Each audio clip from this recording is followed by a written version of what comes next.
શું વિદ્યાર્થી મિત્રો તમને ખબર છે કેમ ચકલીના ઈંડામાંથી કાબરનું બચ્ચું બહાર નથી નીકળતું? કેમ ગાય વાછરડાને જન્મ આપે છે? કેમ ભેંસના બચ્ચાને જન્મ આપતી નથી? કેમ તમે તમારા માતા અને પિતા જેવા દેખાઓ છો? તો વિદ્યાર્થી મિત્રો, આ બધા જ પ્રશ્નોનો જવાબ તમને મળી રહેવાનો છે આ પ્રકરણમાં. આ ઉપરાંત તમારા બોર્ડની પરીક્ષા હવે નજીક આવી રહી છે. તમને ટેન્શન થતું હશે, બસ તમારા આ ટેન્શનને દૂર કરવા માટે જ PW આ સિરીઝ લઈને આવી રહી છે, જેમાં તમને બધા જ ચેપ્ટરના 1 શોર્ટ વિડીયો મળી રહેવાના છે. આ ઉપરાંત વિદ્યાર્થી મિત્રો, આ ચેપ્ટરના અંતમાં હું તમને આ ચેપ્ટરના એવા મોસ્ટ આઈએમપી પ્રશ્નો આપવાનો છું જે સીધા જ પરીક્ષામાં ટપકી પડવાના છે. તો તૈયાર છો ને આ ચેપ્ટર ભણવા? ચેપ્ટરનું નામ છે સજીવો કેવી રીતે પ્રજનન કરે છે, જે બોર્ડની અંદર 10 માર્ક્સનું પૂછાય છે. તો ચલો શરૂઆત કરીએ આપણે આ પ્રકરણની. આપણે શું જોવાનું છે આ પ્રકરણની અંદર? તો પહેલા તો જોઈશું એની પ્રસ્તાવના, પછી જોવાનું છે એકલ સજીવોમાં અલિંગી પ્રજનનની પદ્ધતિઓ જોવાની છે. ત્રીજું શું જોવાનું છે? સપુષ્પી વનસ્પતિમાં લિંગી પ્રજનન જોવાનું છે. ચોથું શું જોવાનું છે? તો મનુષ્યમાં લિંગી પ્રજનન જોવાનું છે. અને લાસ્ટ ટોપિક છે પ્રાજજનિક સ્વાસ્થ્ય. ચલો ક્લિયર છો? ચલો શરૂઆત કરીએ.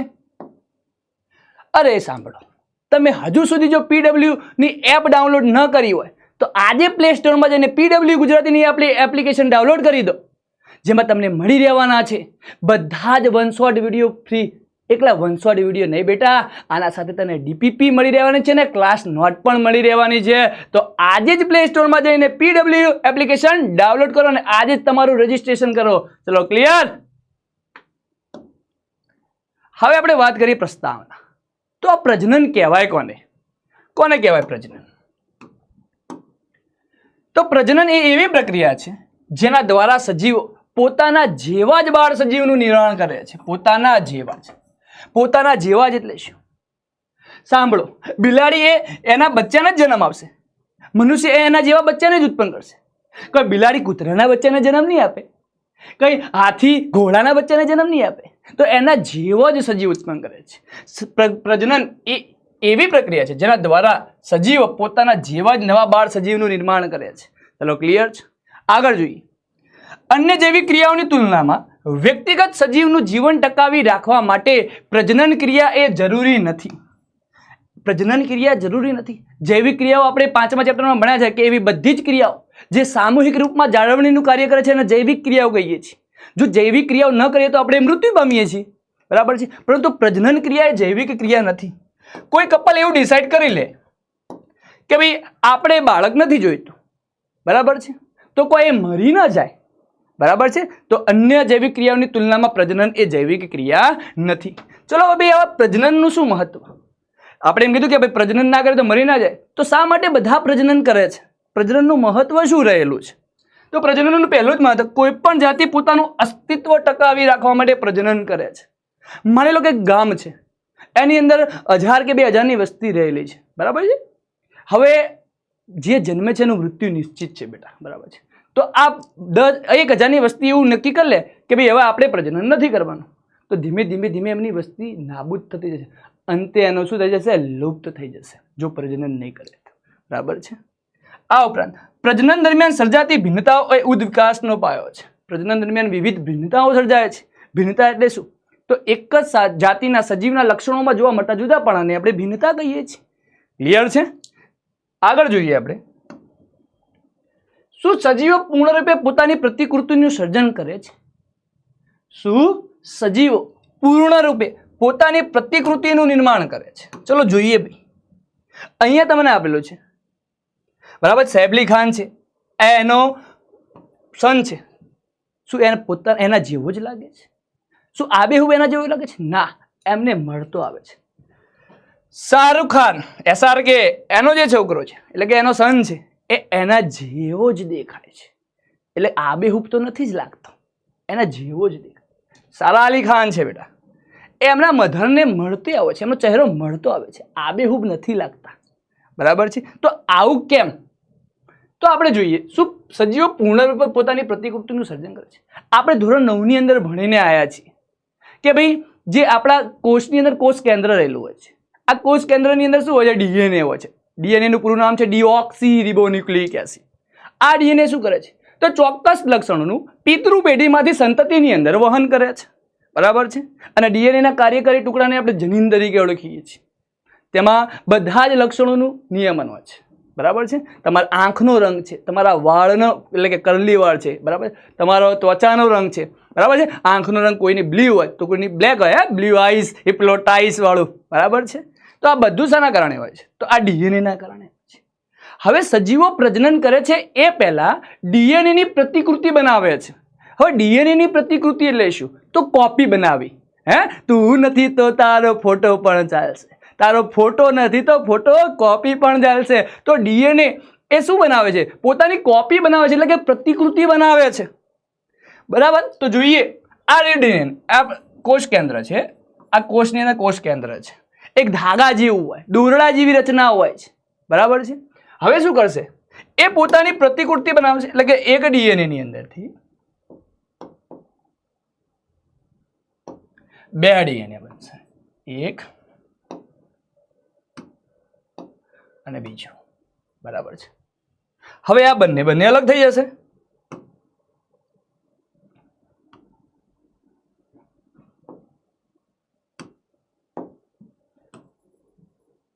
પરંતુ જ્યારે ડીએનએ ની કોપી બને છે ત્યારે આમાં થોડો ઘણો ફેરફાર થાય છે બેટા. શું થાય છે? ફેરફાર. તમે પરીક્ષાની અંદર આગળના મિત્રની અંદર જોઈને કોપી કરો છો, બરાબર છે. તો એને લખ્યું હોય કે સજીવનો પાયાનો એકમ કોષ, તો તમે લખ્યું હોય સજીવનો એકમ પાયાનો કોષ. ભૂલ થઈ જાય છે, મિસ્ટેક થાય છે. આ ભૂલને કારણે આ ડીએનએમાં જે ફેરફાર થાય છે, આ કોપી કરતી વખતે એટલે કે એની પ્રતિકૃતિ બનાવતી વખતે જેના કારણે ભિન્નતા ઉદ્ભવે છે. શું ઉદ્ભવે છે બેટા? જેના કારણે ભિન્નતા ઉદ્ભવે છે. માટે આપણે આબેહૂબ તો પિતૃ જેવા નથી જ લાગતા, બરાબર છે. પરંતુ કંઈક અંશે આપણે પિતૃના મળતા આવીએ છીએ, એટલે કે માતા ને પિતાને મળતા આવીએ છીએ. ચલો ક્લિયર? તો અહીંયા શું સજીવ પૂર્ણરૂપે પોતાની પ્રતિકૃતિનું સર્જન કરે છે? તો અહીંયા આવશે ના. ક્લિયર છે? આગળ જોઈએ આપણે. અહીંયા જુઓ, તમને ડીએનએ આપેલું છે, અહીંયા સિક્વન્સ છે ડીઓક્સીરીબોન્યુક્લિક. અહીંયા જુઓ ચેન્જ થાય છે ડીએનએ ની સિક્વન્સ, બરાબર છે. જેના કારણે ડીએનએમાં શું થાય છે? ફેરફાર. જેના કારણે શું ઉદ્ભવે છે બેટા? ભિન્નતા ઉદ્ભવે છે, વેરિએશન. ચલો ક્લિયર છે? હવે ભિન્નતાનું મહત્વ. હવે ભિન્નતા શા માટે જરૂરી છે બેટા આપણા જીવનની અંદર? તો તમને ખબર છે કે આપણો વિકાસ કેવી રીતે? પહેલા ભાઈ આપણે, બરાબર છે, મનકી એટલે કે વાંદરાઓ હતા, બરાબર છે. ધીમે ધીમે આપણા અંદર ફેરફાર આવતો જ ગયો, ડીએનએમાં ફેરફાર આવતો. એમ આપણે આધુનિક મનુષ્ય છીએ, અત્યારે હોમોસેપિયન્સ છીએ, બરાબર છે. તો ભાઈ પહેલું જ ભિન્નતાનું શું મહત્વ? તો સજીવોને બદલાતા પર્યાવરણ સામે ટકી રહેવા માટે ભિન્નતા મદદરૂપ છે. સમજાવો બેટા તમને. આ બાજુ ધ્યાન આપો. માની લો કે એક તળાવ છે. આ તળાવની અંદર એટલે કે સમશીતોષ્ણ એટલે કે ઠંડો પ્રદેશ છે, એની અંદર બેક્ટેરિયા રહેલા છે, બેક્ટેરિયા છે જે 20 થી 25 સેલ્સિયસ સુધીનું તાપમાન સહન કરી શકે છે. હવે અચાનક એવું થાય છે કે ગ્લોબલ વોર્મિંગ થાય છે. આ ગ્લોબલ વોર્મિંગને કારણે તાપમાન વધવા માંડે છે, બરાબર છે. શું કરે છે? તાપમાન વધવા લાગે છે. તાપમાન વધવાને કારણે હવે આ શું કર્યું છે? આ જે બેક્ટેરિયા છે એમને પ્રજનન કરી એટલે નવી સંતતિ ઉત્પન્ન કરી. આ નવી સંતતિ છે એ 30 થી 35 સેલ્સિયસ તાપમાન સહન કરી શકે છે. હવે ગ્લોબલ વોર્મિંગને કારણે તાપમાન વધી ગયું તો આ સંતતિ શું થશે? નાશ પામશે, મૃત્યુ પામશે. પરંતુ એના અંદર જે ફેરફાર થયો છે ડીએનએની અંદર અને જે ભિન્નતા આવી છે એના કારણે આ 30 થી 35 સેલ્સિયસ તાપમાન સહન કરે તો આ શું કરશે? જીવિત રહેશે. તો ક્લિયર? તો આ શું કરે છે? સજીવોને બદલાતા પર્યાવરણ સામે ટકી રહેવા માટે ભિન્નતા જરૂરી છે. આ ઉપરાંત જાતિના ઉત્ક્રાંતિમાં મદદ કરે છે. જાતિની ઉત્ક્રાંતિમાં જો આપણા અંદર ઉત્ક્રાંતિ ઇવોલ્યુશન આવે છે, બરાબર છે, એમાં ભિન્નતાનું મહત્વ રહેલું હોય છે. ઉત્ક્રાંતિ એટલે શું? તો આ ઉત્ક્રાંતિ એ સજીવમાં થતી ધીમી પરંતુ કાયમી પ્રક્રિયા છે. ચલો ક્લિયર બેટા? આગળ જોઈએ આપણે. હવે જોવાના છે પ્રજનનના પ્રકારો. ભાઈ આઈએમપી છે, અવારનવાર ગયા વખતે બોર્ડની અંદર 3 માર્ક્સમાં પૂછાણું હતું. ભાઈ પ્રજનનના પ્રકાર. તો પ્રજનનના 2 પ્રકાર છે, એક અલિંગી પ્રજનન અને એક લિંગી પ્રજનન. ભાઈ અલિંગી પ્રજનન લિંગી પ્રજનનને એવું કહે છે ભાઈ હું સરળ છું પરંતુ ઝડપી છું. શું છું? હું સરળ છું પરંતુ ઝડપી છું. તો આ બંનેનો તફાવત જોવાનો છે, લિંગી પ્રજનન અને અલિંગી પ્રજનનનો. આપણે પહેલો પોઈન્ટ જોઈએ તો તેમાં ફક્ત એક જ પિતૃ ભાગ લે છે. ભાઈ અલિંગી પ્રજનનની અંદર એક જ પિતૃ ભાગ લે છે અને એમાંથી નવી સંતતિનું નિર્માણ થાય છે. જ્યારે લિંગી પ્રજનનમાં બે વિરુદ્ધ જાતિના એટલે કે નર અને માદા બંને ભાગ લે છે. તેમાં બે વિરુદ્ધ પિતૃ એટલે કે નર અને માદા બંને ભાગ લે છે. ચલો ક્લિયર છે બેટા? આગળ જોઈએ. જન્યુનું નિર્માણ થતું નથી એટલે કે આમાં ન નર જન્યુ બને ના તો માદા જન્યુ બને, એટલે કે જન્યુનું નિર્માણ થતું નથી. જ્યારે લિંગી પ્રજનનની અંદર જન્યુનું નિર્માણ થાય છે. માની લો કે આપણે આપણી વાત કરીએ તો મનુષ્યની વાત કરીએ તો પુરુષની અંદર શુક્રકોષ હોય અને સ્ત્રીની અંદર અંડકોષ હોય. બરાબર છે? શુક્રકોષ એ નરજન્યુ છે અને અંડકોષ એ માદાજન્યુ છે. આગળ જોઈએ. ઉત્પન્ન થતી સંતતિમાં પિતૃ સજીવના બધા જ લક્ષણો હોય છે. એટલે કે અલિંગી પ્રજનનમાં જે ઉત્પન્ન થતી સંતતિ એ આબેહૂબ પોતાના પિતૃ જેવી જ હોય છે. શું હોય છે? આબેહૂબ પોતાના પિતૃ જેવી જ હોય છે. જ્યારે આમાં ઉત્પન્ન થતી સંતતિ એ પિતૃ સજીવ કરતા અલગ હોય છે. મેં તમને આપણે વાત કરી કે આપણે આબેહૂબ તો પિતૃ જેવા નથી જ લાગતા, પરંતુ કંઈક અંશે અમને મળતા આવીએ છીએ. બરાબર છે? અલિંગી પ્રજનનના વિવિધ પ્રકારો પડે છે. કયા કયા પ્રકારો છે તો જોવાના છીએ આપણે. પ્રકારો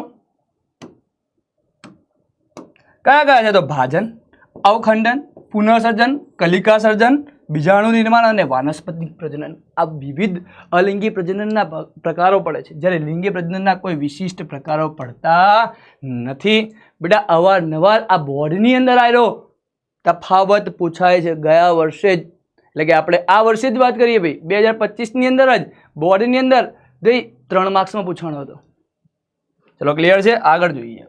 અલિંગી પ્રજનન કોને કહેવાય? અલિંગી પ્રજનન તો ભાઈ એક જ પિતૃમાંથી જન્યુનું નિર્માણ થયા વગર જો નવી સંતતિનું સર્જન થાય તો આ પ્રકારના પ્રજનનને આપણે અલિંગી પ્રજનન તરીકે ઓળખીએ છીએ. જન્યુનું નિર્માણ થતું નથી, ન નરજન્યુ બને ન માદાજન્યુ બને. ચલો જોઈએ આપણે એની ડેફિનેશન જોઈએ તો જ્યારે એક જ પિતૃમાંથી જન્યુનું નિર્માણ થયા વગર, જન્યુનું એટલે મેં તમને કહ્યું કે ભાઈ નરજન્યુ કે માદાજન્યુ એટલે કે ના શુક્રકોષ હોય કે ના તો અંડકોષ હોય, જન્યુનું નિર્માણ થતું નથી. બરાબર છે? અને સંતતિનું સર્જન થાય, નવી સંતતિનું સર્જન થાય તો તેને શું કહેવાય? અલિંગી પ્રજનન કહે છે. શું કહેવાય બેટા? અલિંગી પ્રજનન. અલિંગી પ્રજનનમાં ઉત્પન્ન થતી સંતતિ એ આબેહૂબ તેના પિતૃ જેવી જ હોય છે. જુઓ ભાઈ, અલિંગી પ્રજનન દ્વારા ઉત્પન્ન થતી સંતતિ આબેહૂબ પિતૃ જેવી જ હોય છે. શું હોય છે? પિતૃ જેવી જ હોય છે. ચલો બેટા ક્લિયર છે? આગળ જોઈએ આપણે. હવે જોવાનું છે એકલ સજીવોમાં અલિંગી પ્રજનનની પદ્ધતિઓ. ભાઈ 4 ચાંદ લગાવો, 4 ચાંદ. કેટલા ચાંદ લગાવો ભાઈ? 4 ચાંદ. અરે વધી ગયા ભાઈ. 4 ચાંદ લગાવો બેટા, 4 ચાંદ લગાવો. Very very very most IMP છે. એકલ સજીવમાં અલિંગી પ્રજનનની પદ્ધતિઓ very most IMP, very very most IMP છે. ભાઈ હવે વાત કરીએ છીએ પહેલી જ પદ્ધતિની આપણે વાત કરવાની છે. પહેલી પદ્ધતિ જોવાની છે આપણે. પહેલી બેટા પદ્ધતિ જોવાની છે ભાજન. ભાજન પહેલી જ પદ્ધતિ છે ભાજન. જોઈએ તો એક કોષીય સજીવોમાં પ્રજનનની સૌથી સરળ પદ્ધતિ છે ભાજન. એ એક કોષીય સજીવમાં સૌથી સરળ પદ્ધતિ છે જેમાં એક પિતૃકોષ વિભાજન પામીને 2 કે વધુ નવા સજીવો બનાવે છે. ભાઈ એક જ પિતૃકોષમાંથી 2 કે તેથી વધારે સજીવો બને છે. બરાબર છે? ક્લિયર છે? ભાજનના 2 પ્રકાર છે, એક દ્વિભાજન અને એક બહુભાજન. આપણે ઇંગ્લિશમાં એને બાઇનરી ફિશન કહીએ છીએ અને પહેલાના મલ્ટિપલ કહીએ છીએ ફિશન. ચલો ક્લિયર છે? આગળ જોઈએ. હવે જોવાનું છે દ્વિભાજન. ભાઈ વેરી મોસ્ટ આઈએમપી છે દ્વિભાજન. શેની અંદર જોવા મળે છે તો આપણું એક ફેમસ ઉદાહરણ છે જે નિયમિત આકારનું હોય છે અમીબા. બરાબર છે? પેરામિશિયમ છે, યુગ્લિના છે, લેશમાનિયા છે. બધાની અંદર દ્વિભાજન જોવા મળે છે, એટલે કે બાઇનરી ફિશન જોવા મળે છે. ચલો જોઈએ ભાઈ દ્વિભાજન. તો ઘણા જીવાણુ એટલે કે બેક્ટેરિયા કે પ્રજીવો કોષ વિભાજન દ્વારા, ભાઈ કોષ વિભાજન એટલે એકમાંથી 2 થવા. કોષ વિભાજન એટલે શું? એક કોષમાંથી 2 કોષ થવાની. આપણે 9મા ધોરણમાં ભણીને આવ્યા છે કોષ વિભાજન. બરાબર છે? કોષ વિભાજન દ્વારા સરખા ભાગોમાં વિભાજન પામે છે. આ ક્રિયાને દ્વિભાજન કહે છે. એટલે કે કેટલાક જીવાણુ અને પ્રજીવો એના કોષ જે છે એ શું કરે? કોષ વિભાજન દ્વારા 2 સરખા ભાગોમાં વિભાજિત થાય છે. તેને આપણે શું કહીએ છીએ ભાઈ? દ્વિભાજન કહીએ છીએ. શું કહીએ છીએ? દ્વિભાજન. અહીંયા અમીબાની અંદર દ્વિભાજન આપેલું છે. જુઓ ભાઈ, આ અમીબા છે, આ એનું કોષ કેન્દ્ર છે. હવે શું થાય છે ભાઈ? આગળ જતા જુઓ. અમીબા કેવું છે ભાઈ? એક ઘરની અંદર નાનું ઘર હતું, રહેતા હતા. બરાબર છે. હવે ઘર મોટું થઈ ગયું એટલે અમીબા શું કે હવે મારે એકલાથી નહીં થાય, મારે 2 થવું પડશે. કેમ કે ઘર મોટું થઈ ગયું તો કામ પણ વધી ગયું. શું થઈ ગયું? કામ પણ વધી. તો શું થશે? અમીબાની અંદર ભાઈ પહેલાં કોષ કેન્દ્રનું વિભાજન થાય છે. શું થાય છે? કોષ કેન્દ્રનું વિભાજન આ રીતે થઈ ગયું. ત્યારબાદ કોષ રસનું વિભાજન થાય છે. શું થાય છે? કોષ રસનું વિભાજન. અને અંતે 2 બાળ અમીબા બને છે. શું બને છે? 2 બાળ અમીબા. એકમાંથી કેટલા બન્યા? 2. કેટલા બન્યા? 2. જેને શું કહેવાય? દ્વિભાજન. શું કહેવાય? દ્વિભાજન. ચલો ક્લિયર છે બેટા? આગળ જોઈએ આપણે. અમીબામાં જે કોષ વિભાજન થાય છે એ કોઈ પણ સમતલમાં થઈ શકે છે. કોઈ પણ આ રીતે કોઈ પણ સમતલમાં અમીબાનું વિભાજન થઈ શકે છે બેટા. અહીંયા એવું જ લખેલું છે કે અમીબામાં કોષ વિભાજન કોઈ પણ સમતલમાં થઈ શકે છે. કોઈ પણ સમતલમાં આડું ઊભું તમે કોઈ પણ રીતે કાપી શકો છો. કેમ કે અમીબા તો અનિયમિત આકારનું છે. ચલો ક્લિયર છે બેટા? આગળ જોઈએ છીએ ભાઈ. કેટલાક એકકોષીય સજીવો, કેટલાક એકકોષીય સજીવોમાં શારીરિક સંરચના અલગ હોય છે. ઉદાહરણ તરીકે ભાઈ 4 ચાંદ લગાવજો. કાલા આજાર રોગનો રોગકારક જેનું નામ છે લેશમાનિયા. કયા રોગનો રોગ? કાલા આજાર. બેટા કાલા આજાર રોગનો રોગકારક જેનું નામ છે લેશમાનિયા. તો આ લેશમાનિયાની અંદર શું હોય છે? તો ભાઈ જે કોષનો એક છેડો છે એ ચાબુક જેવી સૂક્ષ્મ રચના તમને દેખાય છે. ચાબુક, આ ચાબુક જેવી જે સૂક્ષ્મ રચના છે, રચના હોય છે. આવા સજીવોમાં જે દ્વિભાજન છે એ ચોક્કસ આયામ તલમાં થાય છે. ભાઈ આયામ એટલે ઊભું, આયામ એટલે ઊભું, અનુપ્રસ્થ એટલે આડું, ઊભું. શું? ઊભું. આયામ એટલે ઊભું. ચલો ક્લિયર? આ રીતે આમ ઊભી રીતે થાય છે. આ દેખાય છે બેટા તમને? આ આયામ તલે થાય છે. આ રીતે થાય છે અને 2 ભાગ થાય છે. ચલો ક્લિયર? કેવું થાય છે વિભાજનમાં? આયામ તલ. આયામ એટલે ઊભું, યાદ રાખજો બેટા. ચલો ક્લિયર છો? કાલા આજાર રોગનો રોગકારક લેશમાનિયા અંદર. મેં તમને બીજું પણ કીધું ભાઈ વિભાજન અમીબાની અંદર થાય છે, લેશમાનિયાની અંદર થાય છે, પેરામિસિયમની અંદર થાય છે, યુગ્લિનાની અંદર થાય છે. યાદ રાખજો બેટા. ચલો આ પણ આઈએમપી છે દ્વિભાજન. બરાબર? એકમાંથી 2 થવું. શું થવું? એકમાંથી 2 થવું. જે દ્વિભાજન કહેવાય. બહુભાજન.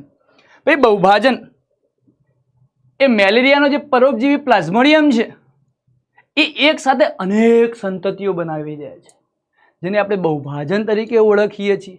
શું તરીકે ઓળખીએ છીએ? બહુભાજન તરીકે ઓળખીએ છીએ. ચલો જોઈએ ભાઈ, જોઈએ. ચલો ભાઈ, મેલેરિયાના પરોપજીવી પ્રજીવ એટલે કે પ્લાઝ્મોડિયમ. મેલેરિયાનો પરોપજીવી પ્રજીવ કોણ છે? પ્લાઝ્મોડિયમ. એક સાથે અનેક સંતતિ કે બાળકોષોમાં વિભાજિત થાય છે. તેને આપણે શું કહીએ છીએ? બહુભાજન તરીકે ઓળખીએ છીએ. શું તરીકે ઓળખીએ છીએ? બહુભાજન. ચલો ક્લિયર છે બેટા? અહીંયા એક પદ્ધતિ પૂરી આપણી ભાજન.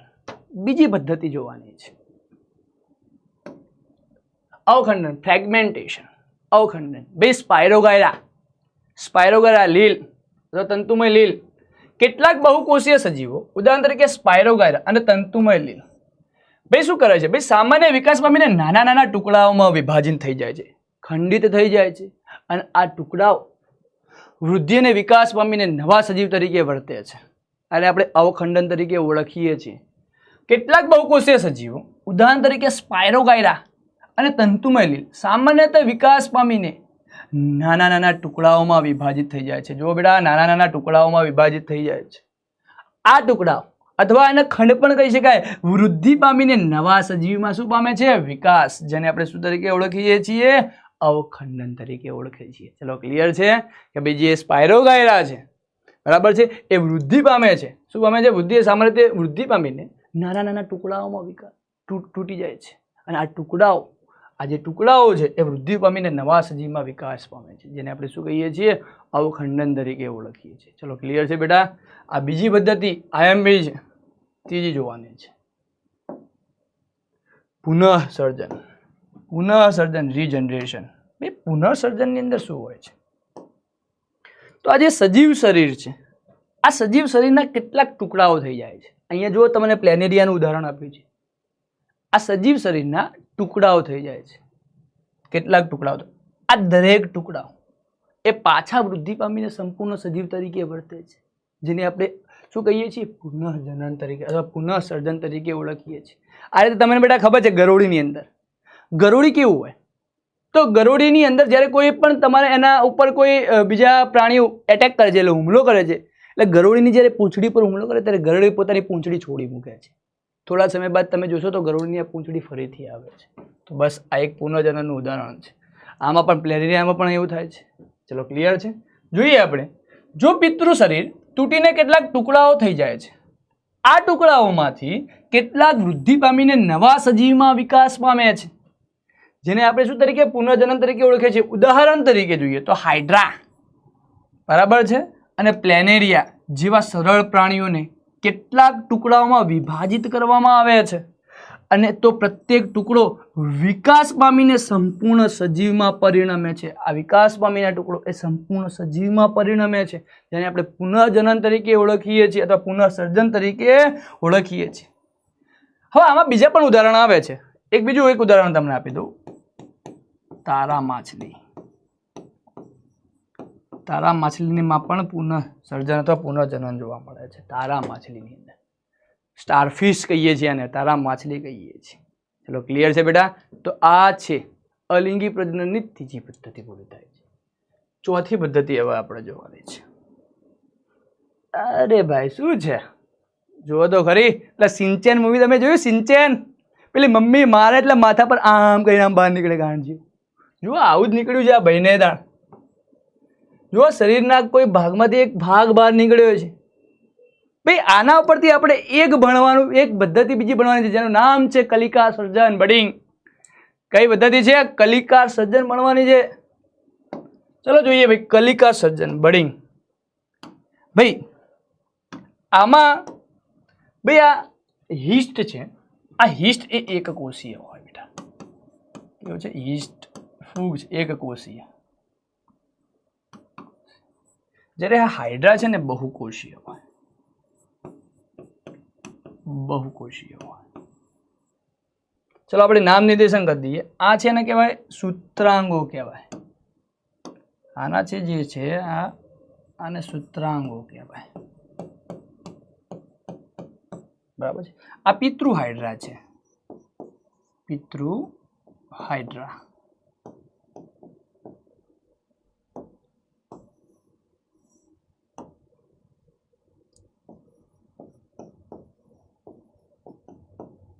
ચલો આ જોઈએ. અહીંયા કલિકાનું નિર્માણ થાય છે. કલિકા શું છે બેટા? કલિકા.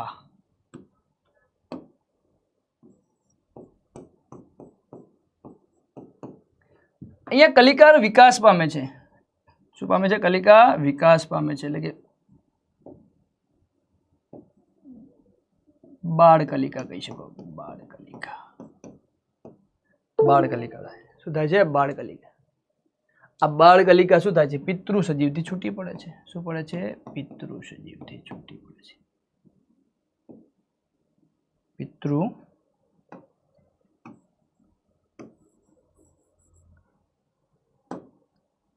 અહીંયા લખીએ આપણે. પિતૃ શરીરથી છૂટી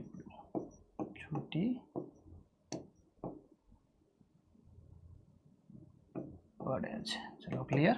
પિતૃ સજીવથી છૂટી પડી જાય છે. હવે આ બાજુ ધ્યાન આપો. હવે તમને સમજાવું શું છે આ વસ્તુ. હવે ઈસ્ટ, ભાઈ ઈસ્ટની કહાની અનોખી છે. ઈસ્ટ શું કરે છે? પોતાના ગાભા પર બેસાડીને ભાઈ નવા બાળકનું શું કરે છે? પોષણ કરે છે, વિકાસ કરે છે. અને પછી શું કરે છે? ભાઈ સજીવથી ભાઈ પોતાના પીઠ ઉપર બેસાડે, પછી છૂટો નાખી દે, એનો વિકાસ થઈ જાય. એટલે લો ભાઈ ઈસ્ટને જલસા જ સંતાન. હે ભાઈ, તો ઈસ્ટમાં શું થાય છે બેટા? આ કોષીય સપાટી પર એક કલિકા ઉપસી આવે છે. આ કલિકા શું થાય છે? તો પિતૃ સજીવથી છૂટી પડીને સંપૂર્ણ યીસ્ટ તરીકે વર્તે છે, જેને આપણે કલિકા સર્જન તરીકે ઓળખીએ છીએ. આ ઉપરાંત આપણે હાઇડ્રાની વાત કરીએ. આ યીસ્ટ એ એકકોષીય છે, હાઇડ્રા એ બહુકોષીય છે. ભાઈ હાઇડ્રાની અંદર એક વિશિષ્ટ પ્રકારના કોષો હોય છે, પુનર્જનનની ક્ષમતા ધરાવતા કોષો હોય છે. ભાઈ આ હાઇડ્રાની અંદર, આ હાઇડ્રાના શરીરની બહારની સપાટી પર કોષોનું વારંવાર વિભાજન થાય છે. એકમાંથી બે, બેમાંથી ચાર. આ કોષોનું વારંવાર વિભાજન થવાને કારણે ના શરીર પર એક સ્થાન ઉપસી આવે છે. આ સ્થાનને આપણે શું કહીએ છીએ? કલિકા તરીકે ઓળખીએ છીએ. ભાઈ આ કલિકા શું થાય છે? તો આ કલિકા રે એ વૃદ્ધિ પામીને બાળ કલિકાની અંદર, એટલે કે બાળ કલિકામાં નિર્માણ પામે છે. બરાબર છે. અને આ જે બાળ કલિકા છે, આ બાળ કલિકા એ પિતૃ સજીવથી છૂટી પડીને સંપૂર્ણ હાઇડ્રા તરીકે વર્તે છે. શું તરીકે વર્તે છે? સંપૂર્ણ હાઇડ્રા તરીકે વર્તે છે, જેને આપણે કલિકા સર્જન તરીકે ઓળખીએ છીએ. ચલો બેટા ક્લિયર છે. આગળ જોઈએ આપણે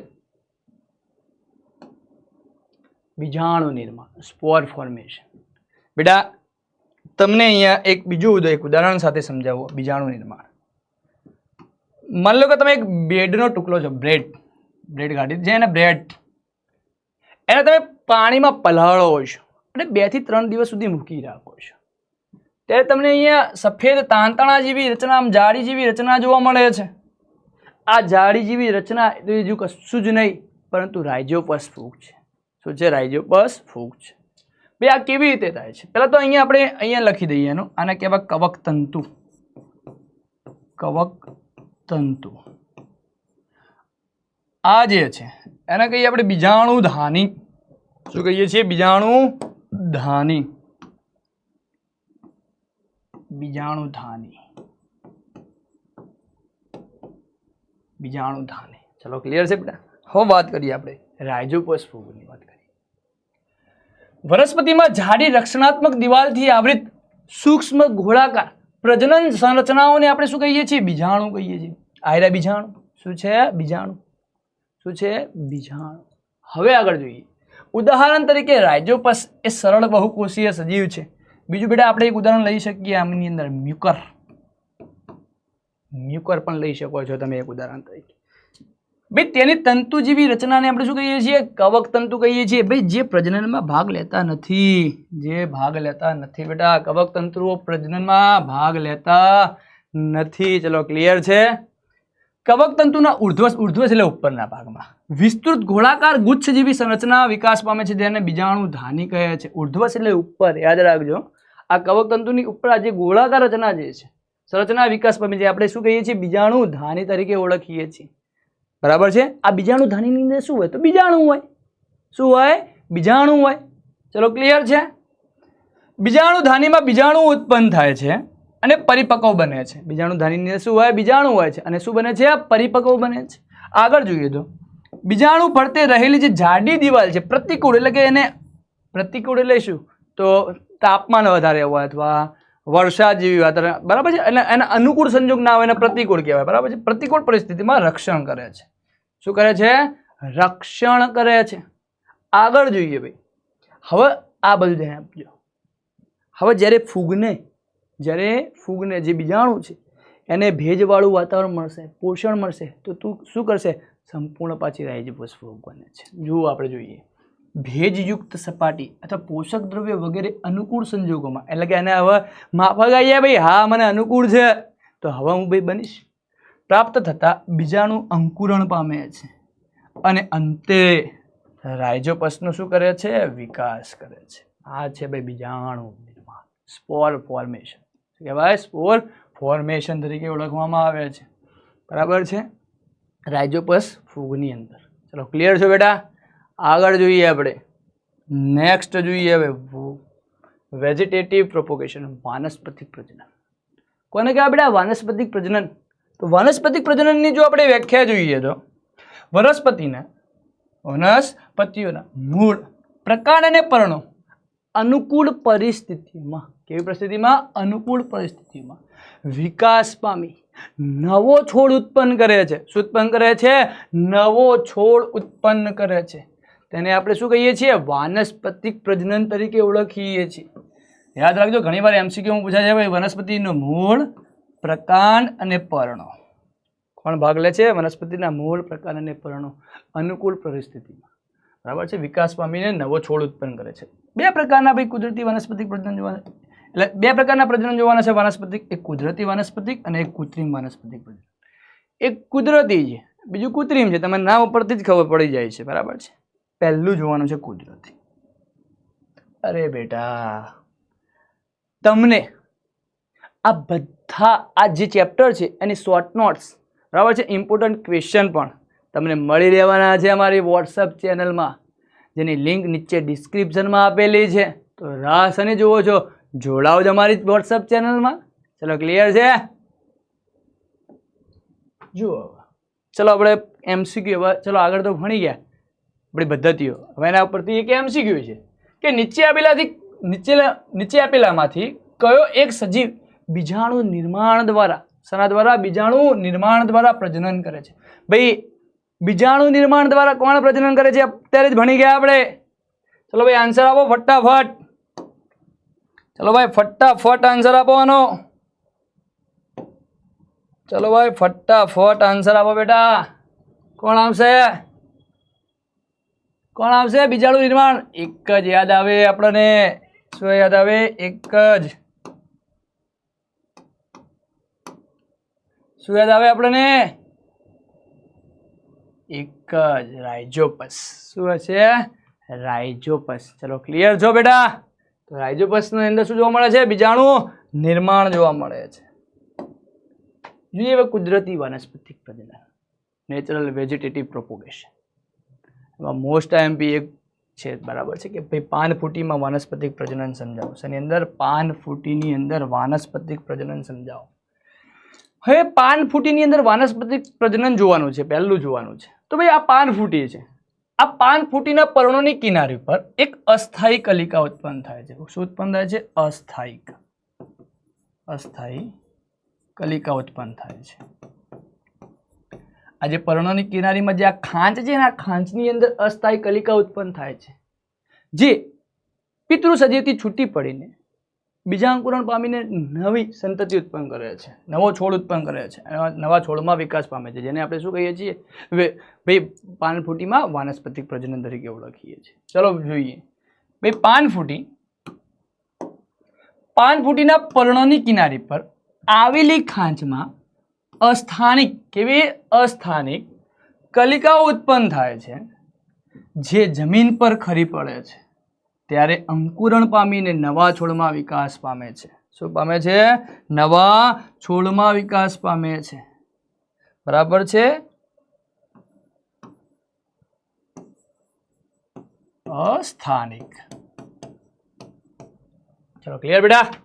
આગળ જોઈએ. હવે બટાકાની અંદર જોઈએ. બટાકાની અંદર શું હોય? ગાંઠ. તમે બટાકા જોયા છે ને ભાઈ? આપણે ફેમસ પોટેટો, એની અંદર તમે ગાંઠ જેવી રચનાઓ જોવા મળે છે. આમ આંખ, આપણે આ રીતે આંખ આવેલી હોય. શું આવેલી હોય? આંખ. ગ્રંથિલ કહીએ છીએ અમને, ગ્રંથિલ. ભાઈ બટાકાનું ગ્રંથિલ એટલે બટાકાનું પ્રકાર. આમાંથી નવો છોડ વિકાસ પામે છે.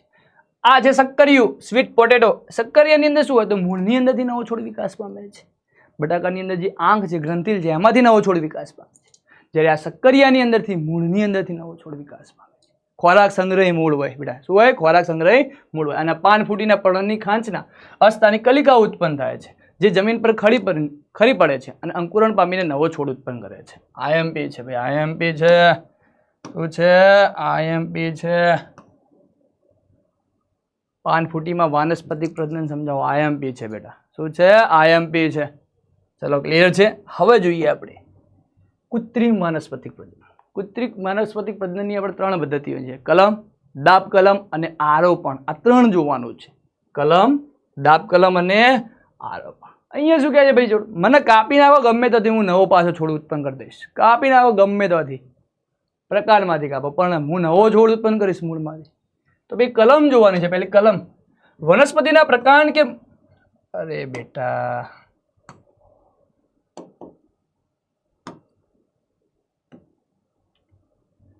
વનસ્પતિના પ્રકાર કે મૂળના ટુકડાને કાપીને તેને સીધો જ જમીનમાં રોપવામાં આવે. પ્રકાર કે મૂળના ટુકડાને કાપી નાખો અને સીધો જમીનમાં રોપી દો, તો આ ટુકડાને શું કહીએ છીએ આપણે? કલમ કરી દઈએ છીએ. જેમાંથી નવો છોડ શું પામે છે? વિકાસ પામે છે. જો અહીંયા દેખાય છે નવો છોડ શું પામે છે? વિકાસ. અહીંયાથી આપણે કટ કરી નાખ્યો અને અહીંયા રોપ્યો તો શું પામે? નવો છોડ વિકાસ. હવે દાબ કલમની અંદર શું હોય છે? તો ભાઈ દાબ કલમની અંદર ભાઈ જે વનસ્પતિની ડાળી છે એને મૂળ વનસ્પતિથી અલગ કરવામાં આવતી નથી. એના બદલામાં એને જમીનની અંદર દબાઈ દેવામાં, દાટી દેવામાં આવે છે. ભાઈ તેમાંથી થોડા દિવસ પછી મૂળ ઉત્પન્ન થાય છે. શું ઉત્પન્ન થાય છે? મૂળ ઉત્પન્ન થાય છે. ત્યારબાદ તેને શું કરવામાં આવે છે? કાપી દેવામાં આવે છે અને નવા છોડ તરીકે શું પામે છે? વિકાસ પામે છે. એને શું કહેવાય? દાબ કલમ. લાસ્ટ જોઈએ આરોપણ. શું જોઈએ? આરોપણ. એટલે આ આરોપણની અંદર શું હોય? તો આ પદ્ધતિની અંદર બે અલગ અલગ છોડના, બરાબર, બે અલગ અલગ છોડ લેવાના અને એમના બે અલગ અલગ છોડના જે છે ભાગને એક જોડીને એક છોડ તરીકે, એટલે કે એક ભાગ બનાવવાનો. બે અલગ અલગ છોડ લેવાના, અલગ અલગ ભાગ લેવાના, એટલે કે એક હશે સ્ટોક અને એક હશે સાયન. શીખવાડો તમને બેટા. આ જે મૂળ તંત્ર છે એને કહેવાય સ્ટોક. અને જે ઉપરનું પ્રકાંડ છે એને કહેવાય સાયોન. સ્ટોક અને સાયોન એને શું કરવાના? ભેગા કરી દેવાના, એટલે કે એક જ છોડ તરીકે એક જ છોડ બનાવી દેવાનો બંનેમાંથી. એકનું મૂળ તંત્ર, એકનું પ્રકાંડ, બંને લેવાના એક છોડ તરીકે, જેના કારણે તમે ઈચ્છિત લક્ષણોવાળી વનસ્પતિ મેળવી શકો છો. ઈચ્છિત લક્ષણો મેળવી શકો છો. ચલો ક્લિયર છે? આને કહેવાય આરોપણ. હવે આગળ જોઈએ વાનસ્પતિક પ્રજનનના ફાયદા. ભાઈ હવે આ વાનસ્પતિક પ્રજનનના શું ફાયદા? કુદરતી વાનસ્પતિક પ્રજનન અને કૃત્રિમ વાનસ્પતિક પ્રજનનના શું ફાયદા છે? તો એના ફાયદા જોવાના છે આપણે. પહેલો ફાયદો જોવાનો છે કે ભાઈ વાનસ્પતિક પ્રજનનની જે તકનીકો છે, જેવી કે કલમ, આપણે આગળ ભણીએ દાબ કલમ અને આરોપણનો ઉપયોગ. શેરડી, ભાઈ અહીંયા શેરડી, ગુલાબ અને દ્રાક્ષ જેવી વનસ્પતિઓના ઉછેર કરવામાં મદદ કરે છે. બરાબર છે? શું કરવામાં મળે છે? શેરડી, ગુલાબ અને દ્રાક્ષ જેવી વનસ્પતિના ઉછેર કરવામાં મદદ કરે છે. ભાઈ વાનસ્પતિક પ્રજનન દ્વારા ઉગાડાતી વનસ્પતિઓ છે એ બીજ દ્વારા ઉગાડાતી વનસ્પતિઓની સરખામણીમાં વહેલા પુષ્પ અને ફળ ધારણ કરે છે. ભાઈ ઓબ્વિયસલી છે, તમે આંબોને બધાની અંદર જોતા હશો કલમ કરેલું, તમે આંબાને બધા, તો હવે બીજા અંકુરણ થઈને જ્યારે આંબો તૈયાર થાય અને સીધું તમે પ્રકાંડના કોઈ ભાગને કાપીને એને રોપો તો ઓબ્વિયસલી એની અંદર પુષ્પ અને ફળ જલ્દી આવશે બેટા. બરાબર છે? તો આપણે આ કેરીને એની અંદર તો ઘણું બધું કરીએ છીએ, દાડમને બધામાં કલમ. ક્લિયર છે? જે વનસ્પતિઓ બીજ ઉત્પન્ન કરવાની ક્ષમતા ગુમાવી દીધી છે, કે જેઓ બીજ ઉત્પન્ન નથી કરી શકતા, એમની ક્ષમતા ગુમાવી દીધી છે, તેમના ઉછેર વાનસ્પતિક પ્રજનન દ્વારા થઈ શકે છે. છેલ્લું જોવાનું છે, વાનસ્પતિક પ્રજનન દ્વારા ઉત્પન્ન થતી બધી જ વનસ્પતિઓ આનુવંશિક રીતે એમના પિતૃ છોડ સાથે સમાન હોય છે. એમના જે પિતૃ છોડ છે એમના સાથે શું હશે બેટા? સમાન હશે. ચલો ક્લિયર છો? ચલો આગળ જોઈએ. હવે આપણે લિંગી પ્રજનન, સેક્સ્યુઅલ રિપ્રોડક્શન તરીકે ઓળખવામાં આવે છે. ભાઈ લિંગી પ્રજનન મહત્વનો ટોપિક છે. ભાઈ લિંગી પ્રજનન, ભાઈ લિંગી પ્રજનન કોને કહેવાય? તો એવા પ્રકારનું પ્રજનન જેમાં નરજન્યુ અને માદાજન્યુનું જોડાણ, નરજન્યુ અને માદાજન્યુનું, જેમાં નરજન્યુ અને માદાજન્યુનું જોડાણ થતું હોય, નરજન્યુનું અને માદાજન્યુનું જોડાણ થતું હોય તેને શું કહેવાય બેટા? લિંગી પ્રજનન. એટલે કે એમાં બે હશે, એક નરજન્યુ હશે અને એક માદાજન્યુ હશે. બરાબર છે? અહીંયા થોડું કરેક્શન કરવાનું છે, કરી દેજો. એવા પ્રકારનું પ્રજનન કે જેમાં નરજન્યુ અને માદાજન્યુનું શું થતું હોય? જોડાણ થતું હોય, તેને શું કહેવાય? લિંગી પ્રજનન. ભાઈ લિંગી પ્રજનન અલિંગી પ્રજનન એવું કહે છે ભાઈ તું સરળ છે અને ઝડપી છે, પણ મારે તો પાર્ટનર વિના ચાલતું નથી, મારે તો પાર્ટનર જોઈશે. બરાબર છે? પાર્ટનર જોઈએ એટલે કે બે વિરુદ્ધ જાતિના, એક નર અને માદા બંને જોઈએ છે લિંગી પ્રજનનની અંદર. હવે બેટા આપણે વાત કરીએ લિંગી પ્રજનનની અંદર, તો આપણે લિંગી પ્રજનનની અંદર એક નર હોય, બીજું શું હોય? માદા હોય. હવે આપણે અગાઉના ધોરણમાં ભણ્યા છીએ કે ભાઈ આપણા અંદર કેટલા જોડ રંગસૂત્રો હોય? 23 જોડ રંગસૂત્રો હોય. કેટલા હોય બેટા? 23 જોડ. 23 જોડ એટલે ટોટલ આપણે કહી શકીએ કે એની સંખ્યા કેટલી હશે? 46 હશે. કેટલી હશે? 46, 46. ભાઈ હવે નર તરફથી આપણને જે શુક્રકોષ મળે છે અને માદા તરફથી શું હોય છે? અંડકોષ હોય છે. શું હોય છે? અંડકોષ. માની લો કે અહીંયા શુક્રકોષ છે, અહીંયાથી આવશે અંડકોષ. આ બંનેનું મિલન થાય છે એટલે શું બને છે? ફલિતાંડ અથવા યુગ્મનજ કહેવાય. યુગ્મનજ બને છે. હવે આ બાજુ ધ્યાન આપો. પણ એના પહેલા શું થાય છે? અર્ધીકરણ થાય છે. શું થાય છે? અર્ધીકરણ. એટલે 23 ની અંદરથી તમારે કેટલા થઈ જશે? 46 માંથી કેટલા થઈ જશે? 23. આ 46 માંથી કેટલા થઈ જશે? પાછા 23. આ બંને જોડાઈને હવે આપણા જે બનાવે છે યુગ્મનજ, એટલે ટોટલ જે બાળકની અંદર કેટલા આવશે? 46 જ આવશે, નહીં તો 48 96 થઈ જાય. બરાબર છે?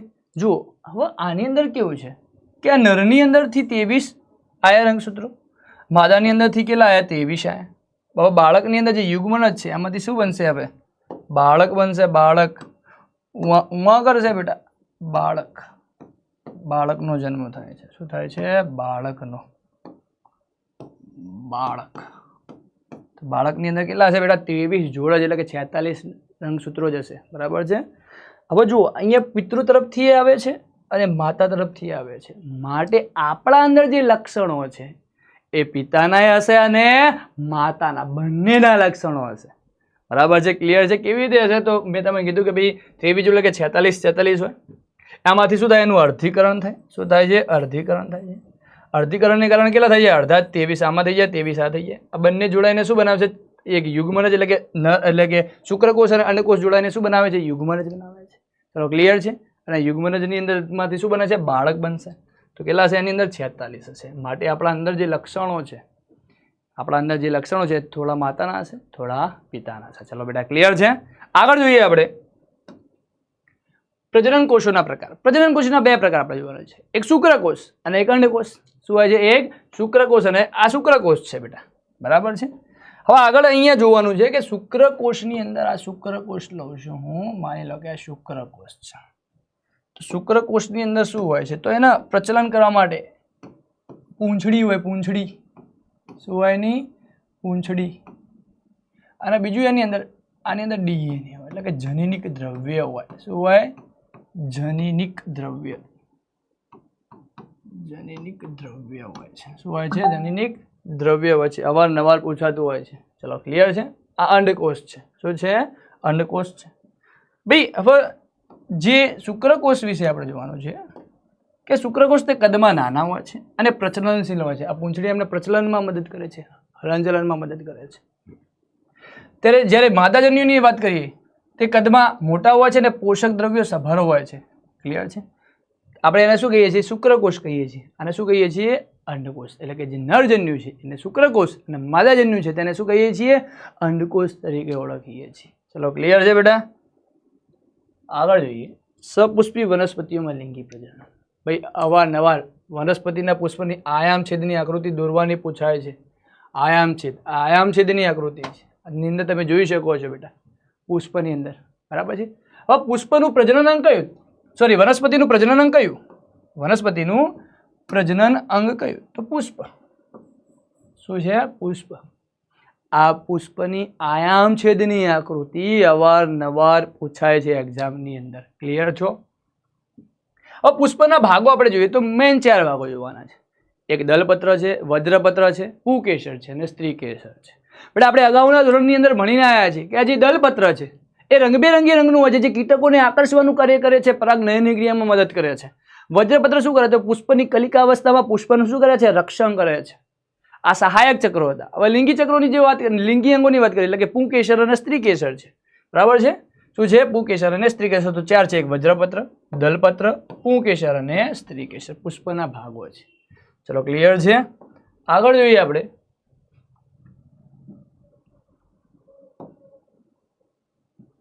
અહીંયા જોઈએ તો આ છે પરાગાશય. પરાગાશય. આ છે તંતુ. શું છે? તંતુ. હવે પુંકેસર વિશે જોઈએ તો પુંકેસર એ નર પ્રજનન ભાગ છે. શાનો બનેલો હોય? પુંકેસર શાનું બનેલો હોય? તો જુઓ, તંતુ અને શાનો? પરાગાશયનો બનેલો હોય. ભાઈ આ પરાગાશયની અંદર શું હોય? તો આ પરાગરજ હોય. શું હોય છે? પરાગરજ. પરાગરજ હોય છે. અને કેવી હોય પરાગરજ? પીળા રંગની હોય બેટા, ચીકણી હોય. પીળી હોય અને ચીકણી હોય. તો પરાગાશય પરાગરજનું નિર્માણ કરે છે. પરાગરજ સામાન્ય રીતે ચીકણી કેવી હોય છે? ભાઈ ચીકણી અને પીળા રંગની હોય છે. કેવી હોય છે? પીળા રંગની હોય છે. બેટા ક્લિયર છે? ચલો આગળ જોઈએ સ્ત્રીકેસરની વાત કરીએ. હવે સ્ત્રીકેસરને આપણે પાડ પહેલા તો દર્શાવીએ. પહેલો છે આને કહેવાય પરાગાસન. આને જોઈએ તો આને કહેવાય અંડક. બહારનો જે ભાગ છે આને કહેવાય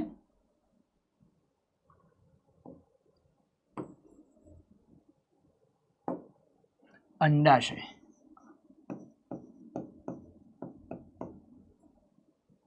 આટલે દર્શાવી દઈએ પરાગ.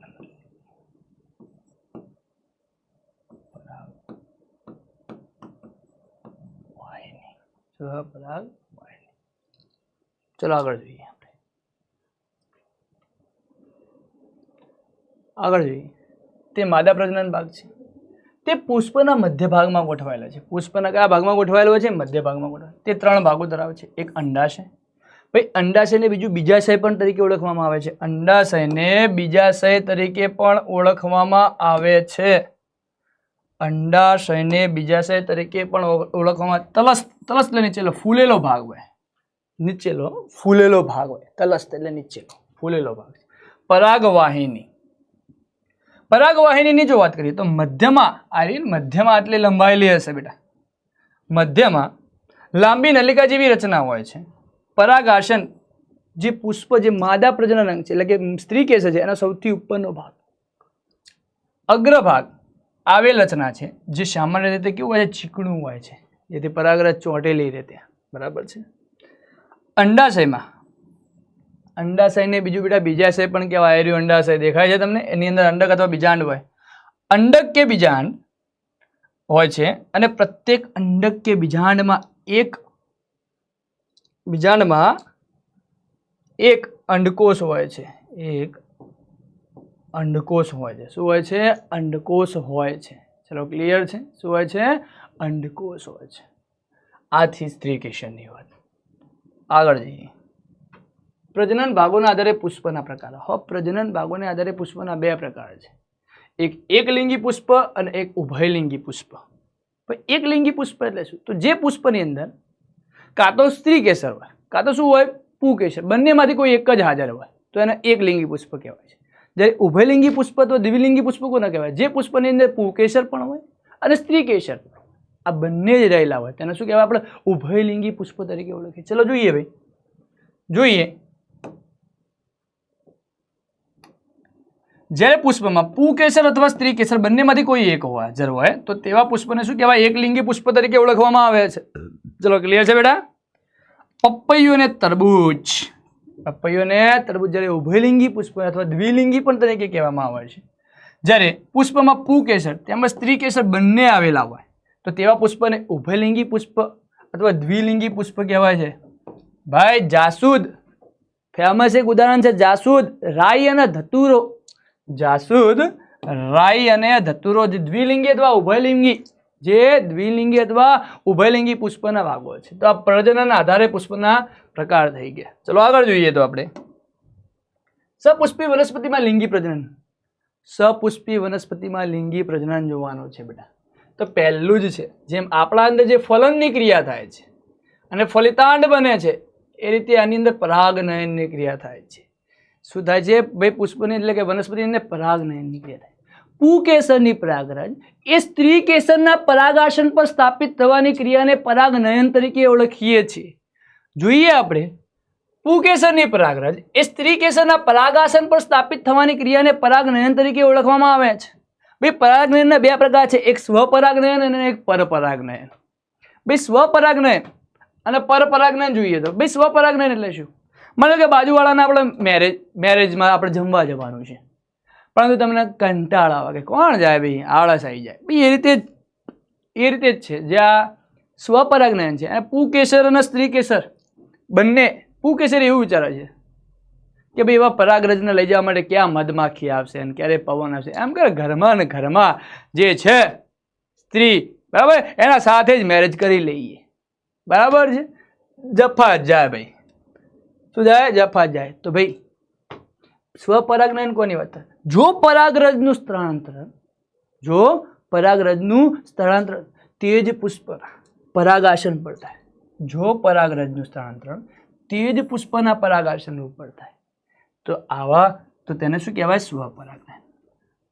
એક જ પુષ્પ, એની અંદર શું હોય? પુંકેસર હશે અને સ્ત્રી કેસર પણ હશે. ચલો ક્લિયર છે? આ રીતે જોઈ લો. આ પુંકેસર છે, આ પરાગરજ ક્યાં જાય છે? આ પરાગાસન પર જશે પરાગાસન. હવે વાત કરીએ તો હવે આપણે પરપરાગનયનની વાત કરીએ તો પરપરાગનયનની અંદર શું હોય છે? ભાઈ અહીંયા શું કહેવાય છે? ભાઈ પરાગરજ. અહીંયા આપણે પરાગરજને વરરાજા તરીકે લઈએ છીએ. હવે ભાઈ એમ તો એમ કે છે ભાઈ મારે તો બહાર કંઈક પરણવું છે, બહારની સિટીમાં, હાઈફાઈ સિટીમાં પરણવું છે, ત્યાંની કન્યા લાવી છે. શું લાવી છે? ત્યાંની કન્યા લાવી છે. આવું પરાગરજ એવું કહે છે.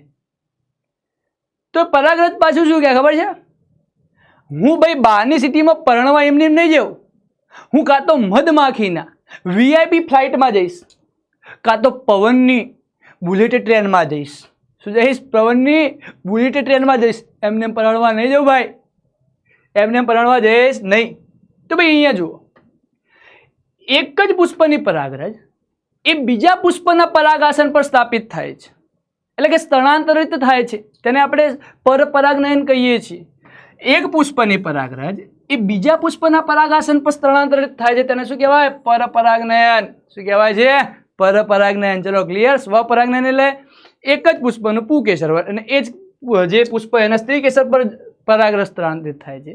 જ્યારે પરપરાગનયનની અંદર એક પુષ્પનું જે પુકેસર હોય છે એટલે કે પરાગરજ છે બીજા પુષ્પના પરાગાસન પર સ્થાપિત થાય છે. ચલો ક્લિયર છે. તેને શું કહેવાય? પરપરાગનયન તરીકે ઓળખવામાં આવે છે. દેખાય છે તમને? અહીંયાથી ભાઈ પરણવા જાય છે પરાગરજ, અહીંયા સ્થાપિત થાય છે. દેખાય છે? આ પુકેસર છે બધા જ. આ શું છે? સ્ત્રી કેસર છે. ખબર? આપણે આગળ જોયું સ્ત્રી કેસરના 3 ભાગ. પરાગવાહિની જોઈ, પરાગવાહિની, પરાગાસન અને અંડાશય અથવા બીજાશય. બરાબર છે? ફલન. હવે વાત કરીએ ફલન. કેવી રીતે ફલનની ક્રિયા થાય છે બેટા? તો પહેલાં તો આપણે નામ નિર્દેશન આનું કરી દઈએ. શું કરી દઈએ? નામ નિર્દેશન કરી દઈએ. આ છે પરાગરજ,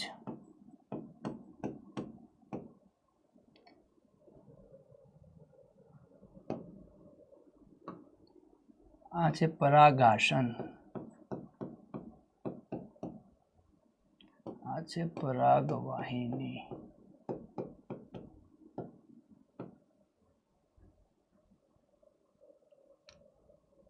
અને કહેવાય પરાગનલિકા,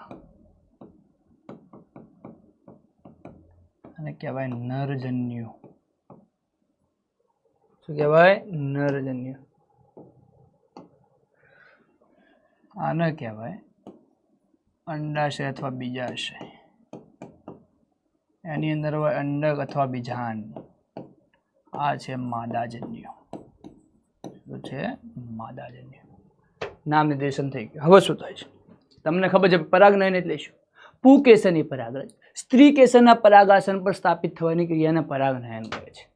હવે બેટા અહીંયા જુઓ, અહીંયા તમને દેખાય છે કે ભાઈ પરાગરજનું સ્થાપન થઈ ગયું છે. આ પરાગરજ આવી ગઈ, અહીંયા ચોંટી ગઈ. ક્યાં આવી?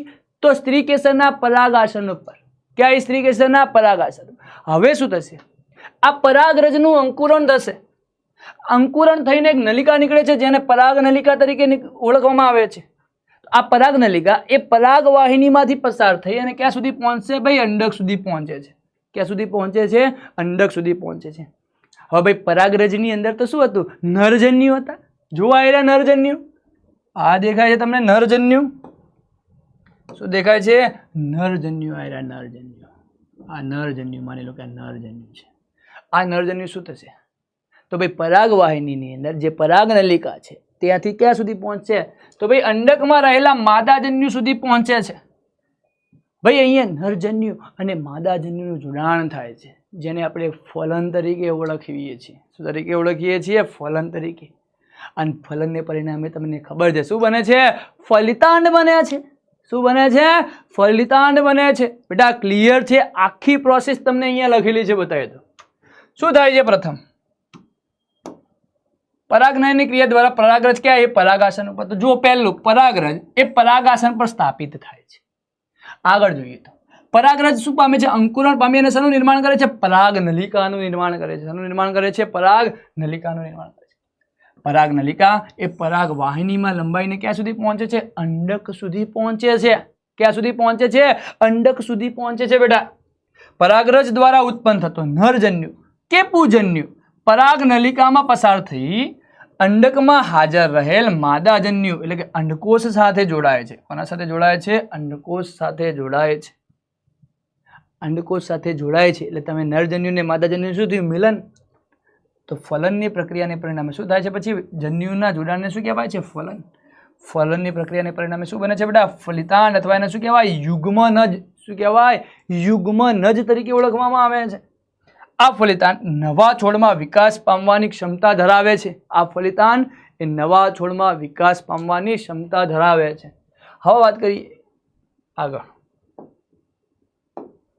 अब फलन पछीनी घटना. फलन થઈ ગયું. अब फलन પછી શું થાય?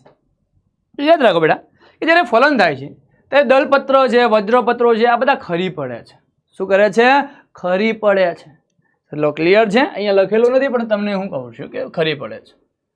ફલન પછી અંડકમાં યુગ્મનજ એટલે આપણે બોલ્યા ફલિતાંડ અનેક વાર વિભાજન પામે છે અને શેનું નિર્માણ કરે છે? ભ્રૂણનું નિર્માણ કરે છે. શું કરે છે?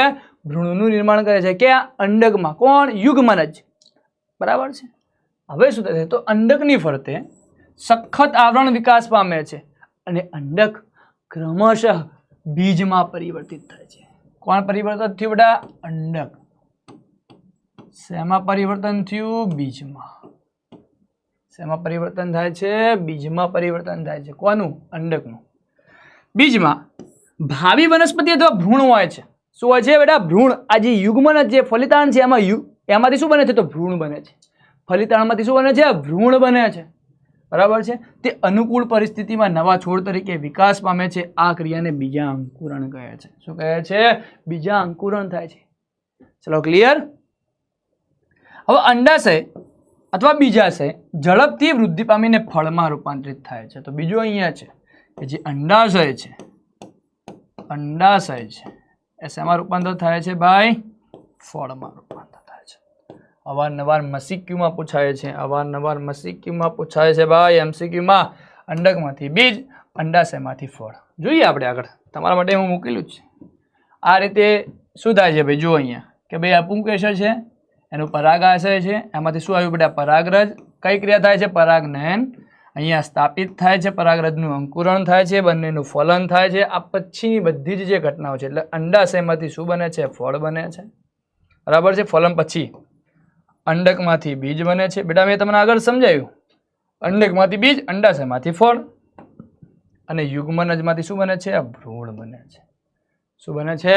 ભ્રૂણ બને છે. ચલો ક્લિયર છો? Done done done done. આગળ જોઈએ હવે. ચલો હવે એક તમારા માટે બેટા ક્વેશ્ચન છે.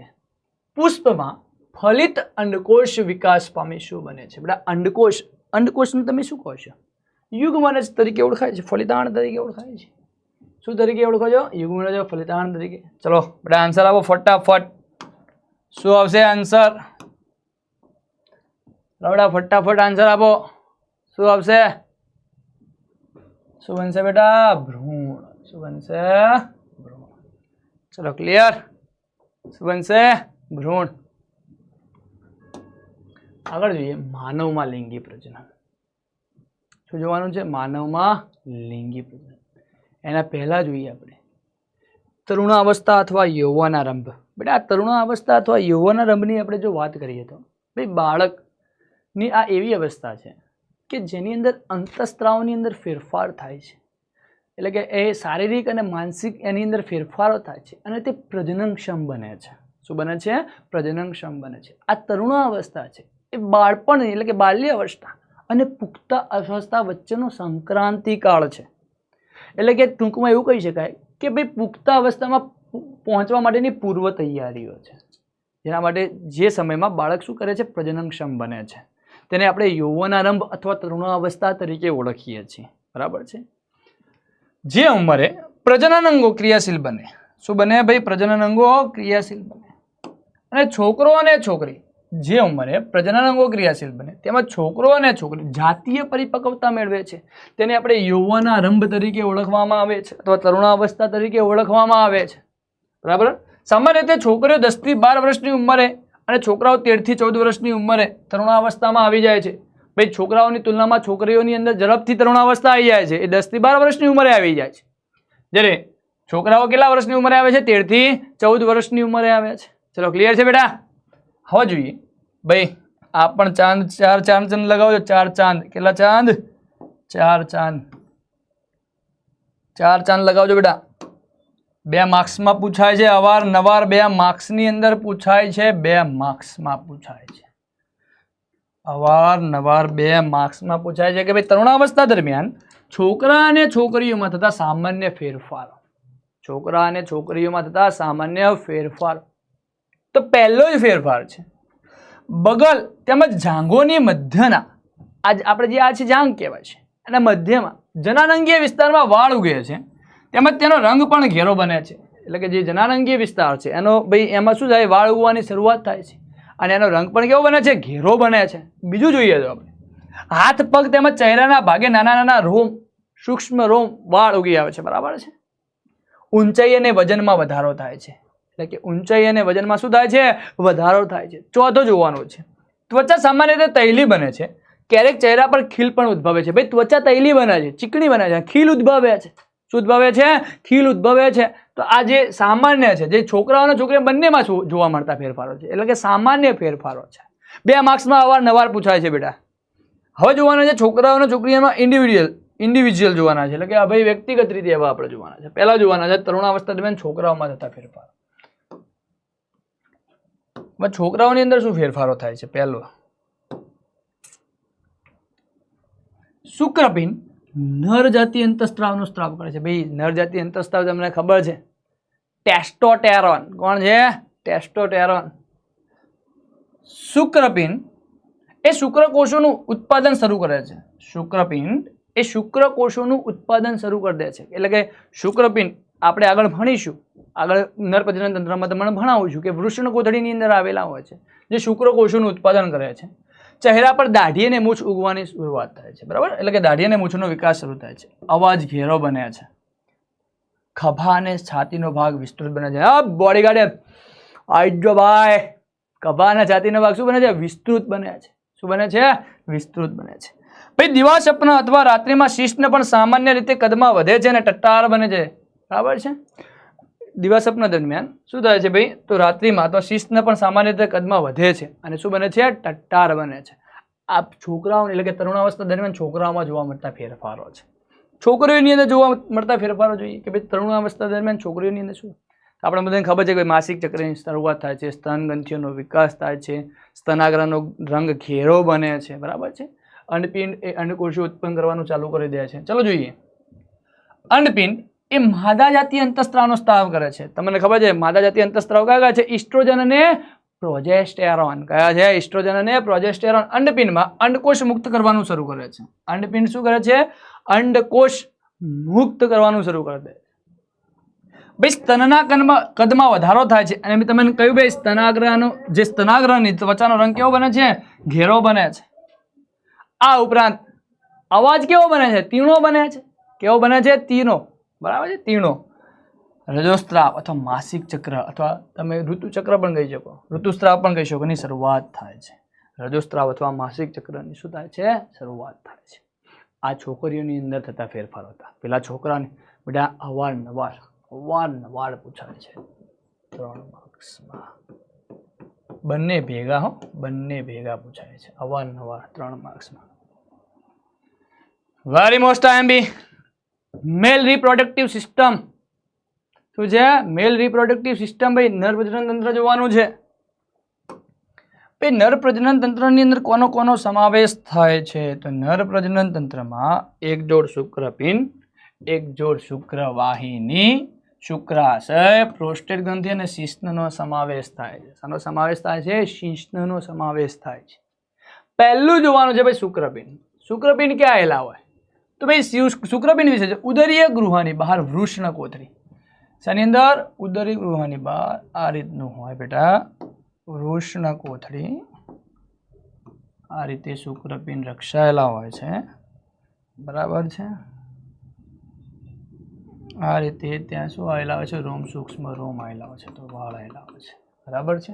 વૃષણ કોથળીની અંદર રક્ષાયેલા હોય છે. શાની અંદર? વૃષણ કોથળી. ઉદરીય ગૃહની બહાર વૃષણ કોથળીમાં એક જો શુક્રપિંડ આવેલા હોય છે.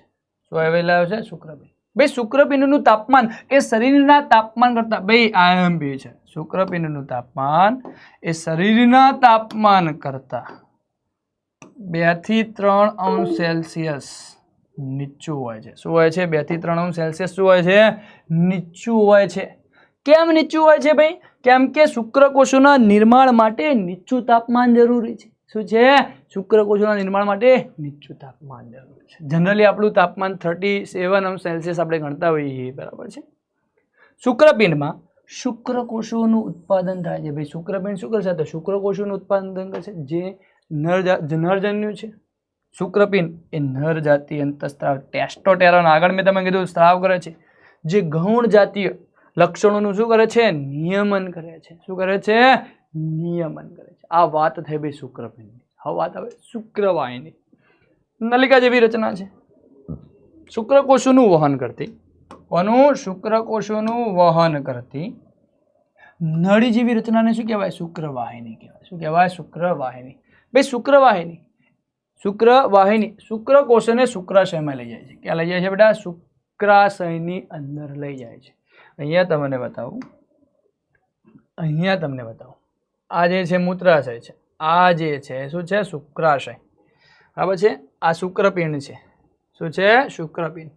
અહીંયાથી જાય છે જે નળી છે શુક્રવાહિની, અને આગળ મૂત્રવાહિની ભેગી થાય છે. આગળ હું તમને ભણાવીશ કે જે પુરુષનો જે મૂત્ર માર્ગ છે એને મૂત્રજનન માર્ગ તરીકે ઓળખવામાં આવે છે, કેમ કે જે સ્થાનેથી મૂત્ર નીકળે છે એ જ માર્ગેથી શુક્રકોષો બહાર નીકળે છે. બરાબર છે.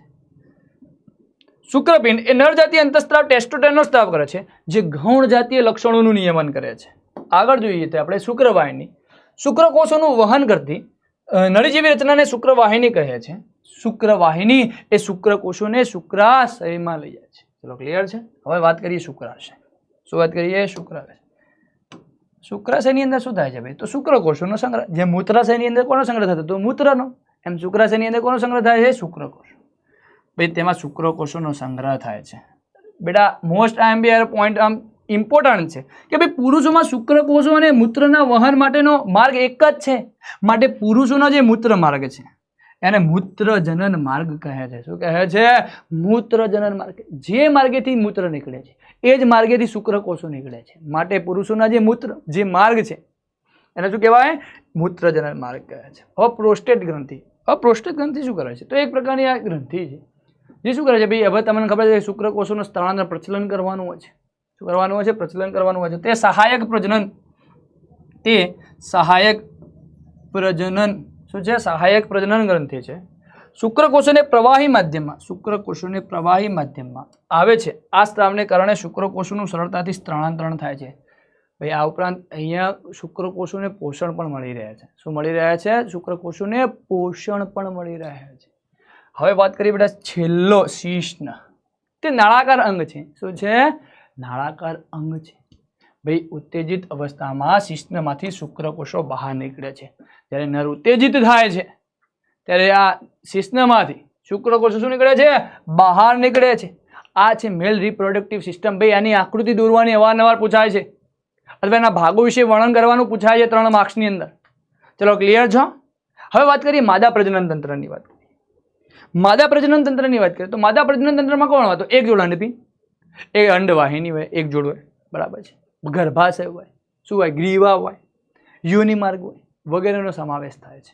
તો જોઈએ આપણે તો માદા પ્રજનન તંત્રની એક જોડ અંડપિંડ, એક જોડ અંડવાહિની, ગર્ભાશય, ગ્રીવા, યોનિ માર્ગનો સમાવેશ થાય છે. શાનો સમાવેશ થાય છે? યોનિ માર્ગનો. હવે આટલું લખો એટલે બધા વિશે ડિટેલમાં તમારે લખી જવાનું. તો પહેલું શું લીધું હતું આપણે? અહીંયા લીધું અંડપિંડ. તો અહીંયા આપણે અંડપિંડ વિશે જ વાત કરવાની. ભાઈ આકૃતિ જોઈ લેજો એકવાર, દોરવાની પૂછાય છે. હો ભાઈ અંડપિંડની વાત કરીએ આપણે.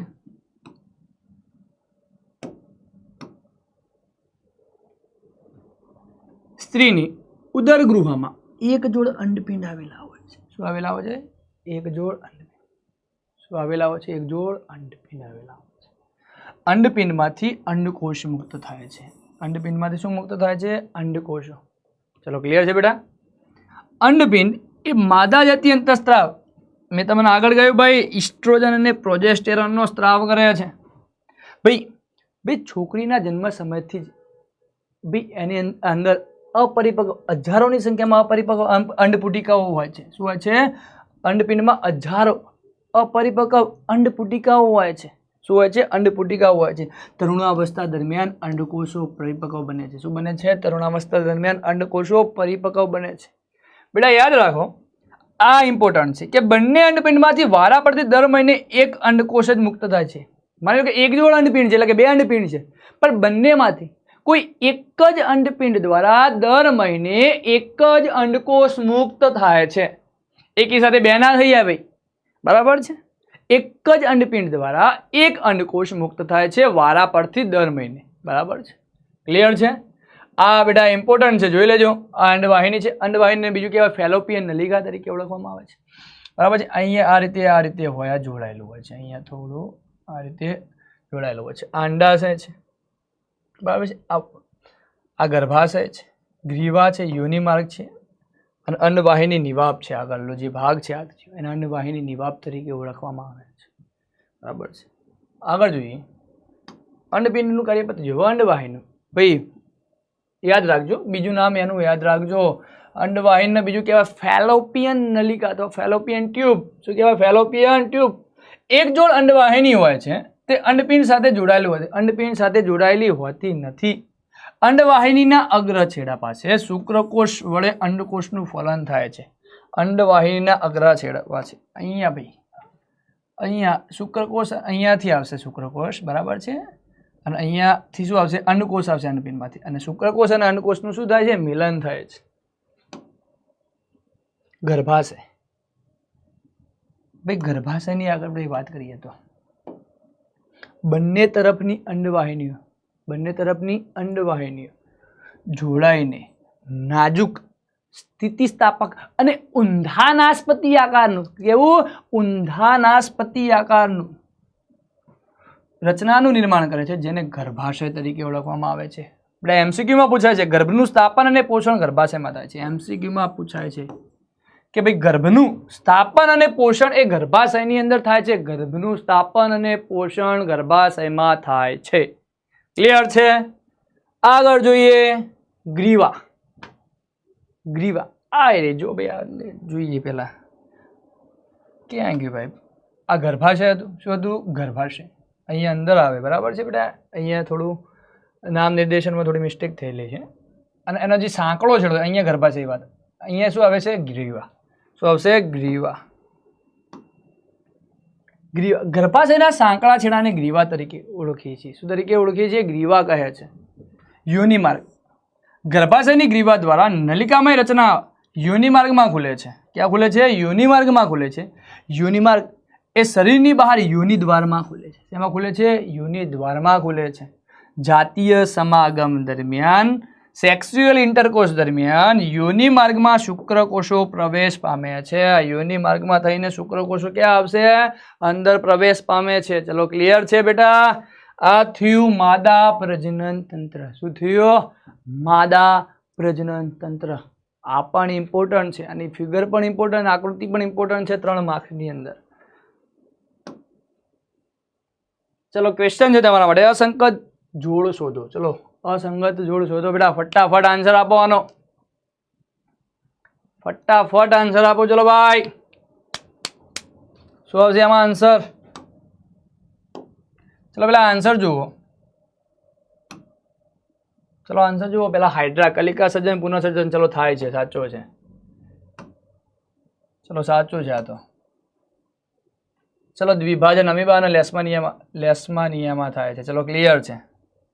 સ્ત્રી કેસર, પરાગાશય અને તંતુ. ભાઈ આ પરાગાશય અને તંતુ તો પુકેસરના ભાગ છે, તો અસંગત જોડ કઈ થઈ ભાઈ? સ્ત્રી કેસર, પરાગાશય, તંતુ. ચલો શુક્રકોષ તો જનનિક દ્રવ્ય અને લાંબી પૂંછડી ધરાવે છે. તમને મેં આગળ કહી દીધું કે ભાઈ જે શુક્રકોષ છે એ શું કરે છે? તો જનનિક દ્રવ્ય અને લાંબી પૂંછડી ધરાવે છે. ચલો ક્લિયર? જેના પ્રચલનમાં મદદ કરે છે, હલનચલનમાં મદદ કરે છે. ક્લિયર છે? જોઈએ આગળ. ગર્ભસ્થાપનથી બાળ જન્મ સુધીની પ્રક્રિયા. ગર્ભસ્થાપનથી બાળ જન્મ સુધીની પ્રક્રિયા. વાહ બાજુ ધ્યાન આપો બેટા. સ્ત્રીની અંદર જો હું વાત કરું તો સ્ત્રીની અંદર જો આપણે વાત કરીએ તો અહીંયા જોવાનું છે ગર્ભસ્થાપનથી બાળ જન્મ સુધીની પ્રક્રિયા. તો જ્યારે માસિક ચક્ર છે, જ્યારે સ્ત્રી માસિક ચક્રની અંદર આવે છે, બરાબર છે, એટલે કે પીરિયડ્સમાં આપણે ઓળખીએ છીએ, એના 14મા દિવસે અંડકોષપાત થાય છે. એટલે શું? તો અંડપિંડમાંથી અંડકોષ એ અંડવાહિનીમાં આવ્યા છે. શું છે? અંડપિંડમાંથી જે અંડકોષ છે એ અંડવાહિનીમાં આવ્યા છે. શું આવે છે? અંડવાહિનીમાં આવે છે. હવે જાતીય સમાગમ થાય છે ત્યારે યોનિ માર્ગ દ્વારા શુક્રકોષો ક્યાં આવે છે? અંડવાહિનીમાં આવે છે. જોઈએ હવે આપણે આખી પ્રક્રિયા સમજીએ પહેલાથી જ ફર્ટિલાઇઝેશન કેવી રીતે થાય છે. ચલો અહીંયાથી આ બાજુ ધ્યાન આપો. આ પછી તમને શીખવાડું, પહેલા જોઈ લો. અહીંયાથી જાતીય સમાગમ દરમિયાન શુક્રકોષો એ યોનિ માર્ગમાં દાખલ થાય છે. યોનિ માર્ગમાં થઈને દાખલ થાય છે. શુક્રકોષો યોનિ માર્ગમાં ઉપરની તરફ વહન પામીને અંડવાહિનીમાં પહોંચે છે. શું પહોંચે છે? અંડવાહિનીમાં પહોંચે છે. શેમાં પહોંચે છે? અંડવાહિનીમાં પહોંચે છે. અહીં અંડકોષનું શુક્રકોષ વડે ફલન થાય છે. શીખવાડ દો અહીંયા બેટા, આ રીતનું હોય છે. અહીંયા અર્ધુરી આકૃતિ છે. અહીંયા જે યોનિ માર્ગમાંથી છે શુક્રકોષો છે એ ઉપર જશે અહીંયા આવી રીતે. અહીંયા માની લો કે અંડપિંડમાંથી શું આવશે? અંડકોષ આવશે. અહીંયા શુક્રકોષ આવશે. આ બંનેનું મિલન થશે અંદર. શું બનશે? મિલન થશે બંને. એટલે ફલન થાય છે. શું થાય છે? ફલન થાય છે. શું થાય છે? ફલન થાય છે. હવે ગર્ભ સ્થાપન અને વિકાસની વાત કરીએ. શું કરીએ? ફલિત. હવે ફલન થાય તો ફલન અંતે શું બને? ફલિતાંડ બને છે. શું બને છે? ફલિતાંડ બને છે. ચલો જોઈએ. આ જુઓ, અહીંયા જુઓ, ફલન થયું. ફલન થઈને શું બન્યું? યુગ્મનજ. ફલિતાંડ નિર્માણ ધીમે ધીમે ધીમે ધીમે આગળ વધે છે. શું વધે છે? ધીમે ધીમે આગળ વધે છે. આ યુગ્મનજ છે. યુગ્મનજમાંથી શું બનશે? ભ્રૂણ. ભ્રૂણમાંથી શું બને છે? ગર્ભ. ગર્ભમાંથી શું બને છે? ઉવા ઉવા કરતું બાળક આવે છે. શું આવે છે? જ્યારે 9 મહિના એટલે કે આપણે 270 થી 280 દિવસ ગણીએ છીએ ત્યારે શું આવે છે? ઉવા ઉવા કરતું બાળક આવે છે. શું આવે છે? ઉવા ઉવા કરતું બાળક. તો આપણે ફલન વિશે, ગર્ભ સ્થાપન અને વિકાસની જો વાત કરીએ તો ફલિત અંડકોષ એટલે કે યુગ્મનજ એ વિભાજન શરૂ કરી દે છે. 1 માંથી 2, 2 માંથી 4, 4 માંથી 8, બરાબર છે. એ રીતે વિભાજન શરૂ કરી દે છે અને કોષોના જથ્થા જેવી રચના જેને આપણે ગર્ભ કહીએ છીએ એટલે કે એમ્બ્રિયોનું નિર્માણ થાય છે. ગર્ભનું નિર્માણ થાય છે. ભાઈ ગર્ભનું આપણે ગર્ભ કોને કહીએ? તો અહીંયા બાજુ ધ્યાન આપો. યુગ્મનજમાંથી બનશે ભ્રૂણ. અને આ ભ્રૂણની એવી અવસ્થા કે જ્યારે એના બધા જ અંગો વિકાસ પામે છે, બધા જ અંગોનું ડેવલપ થઈ જાય છે, આંખ, નાક, કાન, બરાબર છે, હૃદય, તેને આપણે ગર્ભ તરીકે ઓળખીએ છીએ. શું તરીકે ઓળખીએ છીએ? ગર્ભ તરીકે ઓળખીએ છીએ. ભાઈ ભ્રૂણની એવી અવસ્થા કે જેની અંદર બધા જ અંગો વિકાસ પામે છે અને આપણે ગર્ભ તરીકે ઓળખીએ છીએ. આ યુગ્મનજનું સતત વિભાજન થાય છે. અંડવાહિનીની અંદર જ્યારે આવે છે જુઓ, સતત વિભાજન થતું રહે છે. શું થતું રહે છે? સતત વિભાજન થતું રહે છે. બરાબર છે. આ ભ્રૂણ થાય છે અને આ ગર્ભનું નિર્માણ થાય છે. શું થાય છે? ગર્ભનું નિર્માણ થાય છે. હવે ગર્ભાશય એ ગર્ભ ધારણ કરવા માટે અને ગર્ભને પોષણ આપવા માટે પ્રત્યેક મહિને ચોક્કસ તૈયારી કરે છે બેટા. ગર્ભાશય છે એ પ્રત્યેક મહિને ગર્ભ ધારણ કરવા માટે અને ગર્ભને પોષણ આપવા માટે તૈયાર થાય છે.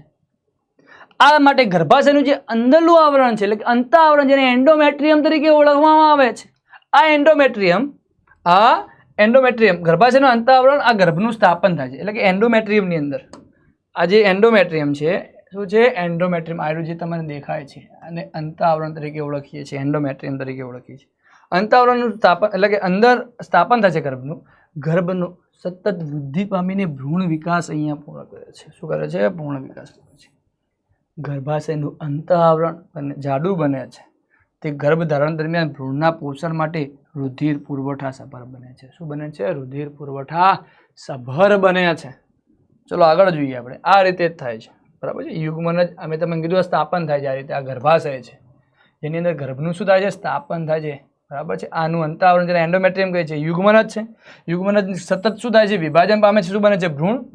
આ ભ્રૂણની એવી અવસ્થા જેમાં બધા જ અંગો એના ડેવલપ થાય છે એને આપણે શું તરીકે ઓળખીએ છીએ? ગર્ભ તરીકે ઓળખીએ છીએ.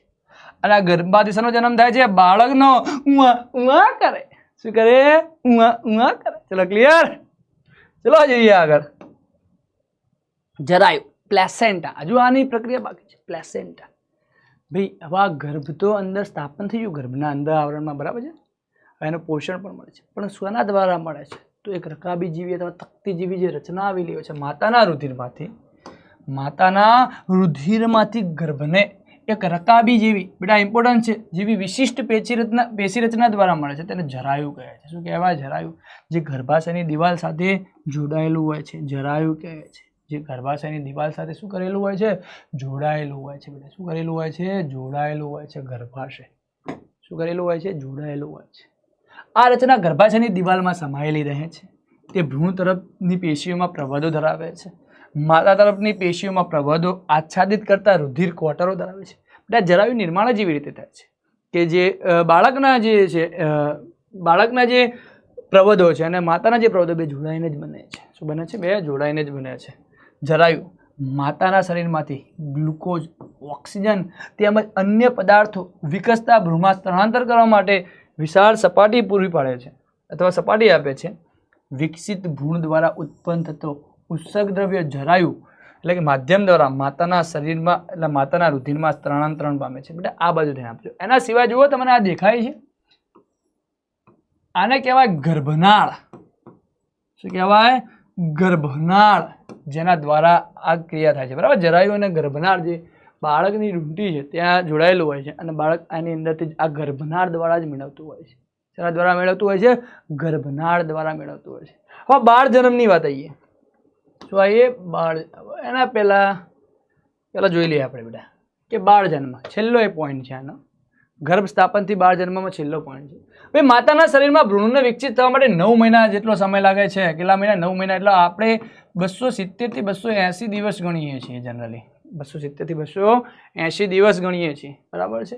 ગર્ભાશયના અને પેશીઓના લયબદ્ધ સંકોચનથી નવજાત શિશુ અથવા બાળકનો જન્મ થાય છે. ગર્ભાશયનું સંકોચન અથવા લયબદ્ધ સંકોચનથી પેશીઓના બાળકનું શું થાય છે? જન્મ થાય છે. અહીંયા બેટા યાદ રાખો કે માતાના શરીરમાં ભ્રૂણને વિકસિત થવા માટે લગભગ કેટલા ટાઈમ લાગે છે? 9 મહિના થાય છે. કેટલા મહિના થાય છે? 9 મહિના. હવે આપણે MCQs જોઈએ. માતાના ગર્ભાશયની દિવાલમાં ગર્ભને પોષણ આપવા માટે કઈ રચના આવેલી હોય છે? હાલ જ આપણે ભણી ગયા કે ભાઈ ગર્ભાશયની અંદર કેવી રચના, કઈ રચના આવેલી હોય જેના દ્વારા બાળક પોષણ મેળવે છે? એક તકતી જેવી રચના આવેલી હોય છે. ચલો ભાઈ યાદ કરો ભાઈ, તકતી જેવી રચના. શું નામ હતું એનું? તકતી જેવી રચના બેટા શું કહેવાય ને? જરાયુ. શું કહેવાય? જરાયુ. શેના દ્વારા? જરાયુ દ્વારા. MCQમાં અવારનવાર પૂછાતું હોય છે. ચલો જોઈએ, આ પણ જોઈએ. સ્ત્રીમાં ફલિતાંડના નિર્માણથી બાળ જન્મ સુધીનો સમયગાળો કેટલા દિવસનો હોય છે? કેટલા દિવસનો હોય છે ભાઈ? 9 મહિના. આપણે હાલ જ કીધું એને 9 મહિના તો કેટલા દિવસ? ચલો ફટાફટ બેટા, વેલ ડન. ચલો આ બાજુ ધ્યાન આપો. કેટલા દિવસ? 280 દિવસ. ચલો ક્લિયર છો? 9 મહિના અથવા આપણે 280 દિવસ, બરાબર છે. ચલો જોઈએ. હવે જ્યારે અંડકોષનું ફલન ન થાય તો શું થાય? બહુ જ મસ્ત IMP પ્રશ્ન છે. પહેલા તમને અહીંયા સમજાવી દઉં. જો અંડકોષનું ફલન ન થાય તો શું થાય? ચલો આ બધું ગર્ભ સ્થાપન માટે તૈયાર. તમને ખબર છે કે ભાઈ ગર્ભાશય એ પ્રત્યેક મહિને ગર્ભના સ્થાપન માટે અને તેને પોષણ પૂરું પાડવા માટે તૈયાર થાય છે. આ માટે તેનું કયું આવરણ? અંત આવરણ એટલે કે એન્ડોમેટ્રિયમ, બરાબર છે. રુધિરથી પૂર્વતા સભર અને જાડું બને છે. ક્લિયર છે બેટા? આ જ્યારે ગર્ભ સ્થાપન માટે ગર્ભાશય તૈયાર થાય છે. પરંતુ જો અંડકોષનું ફલન શુક્રકોષ વડે થતું નથી, જાતીય સમાગમ એ દરમિયાન થતું નથી, ત્યારે અંડકોષનું ફલન શુક્રકોષ વડે થતું નથી, તો આ દરમિયાન શું થાય છે? તો અંડકોષ એ એક જ દિવસ સુધી જીવિત રહે છે. શું રહે છે? એક જ દિવસ સુધી જીવિત રહે છે. ભાઈ આ માટે જે આ ગર્ભાશય છે, આ ગર્ભાશયનું જે અંત આવરણ છે એને એન્ડોમેટ્રિયમ તરીકે આપણે ઓળખીએ છીએ, બરાબર છે. એની જરૂર રહેતી નથી. શું રહેતી નથી? જરૂર રહેતી નથી. પણ એના પહેલા આ બાજુ ધ્યાન આપજો. આ ઉપરાંત ગર્ભાશય એ પ્રત્યેક મહિને ગર્ભના સ્થાપન અને એના પોષણ માટે તૈયારી કરે છે. પરંતુ અંડકોષનું ફલન જ થયું નથી તો ગર્ભ રહેવાનો નથી, તો એનું સ્થાપન પણ નહીં થવાનું. તો એના અંદરના જે આવરણ છે એટલે કે એન્ડોમેટ્રિયમની જરૂર રહેતી નથી બેટા. એન્ડોમેટ્રિયમની જરૂર રહેતી નથી. આ એન્ડોમેટ્રિયમ જે ધીરે ધીરે તૂટીને એની અંદરથી રુધિર અને શ્લેષ્મ રૂપે બહાર નીકળે છે. કેના દ્વારા? તો યોનિમાર્ગ દ્વારા, જેને આપણે માસિક સ્ત્રાવ તરીકે ઓળખીએ છીએ. શું તરીકે ઓળખીએ છીએ? માસિક સ્ત્રાવ તરીકે ઓળખીએ છીએ. ચલો બેટા પહેલેથી ડિટેલમાં જોઈએ તો માસિક ચક્ર એ સ્ત્રીના દર 28 થી 30 દિવસના સમયગાળે થતી ઘટના છે. તે એક ચક્રીય ઘટના છે.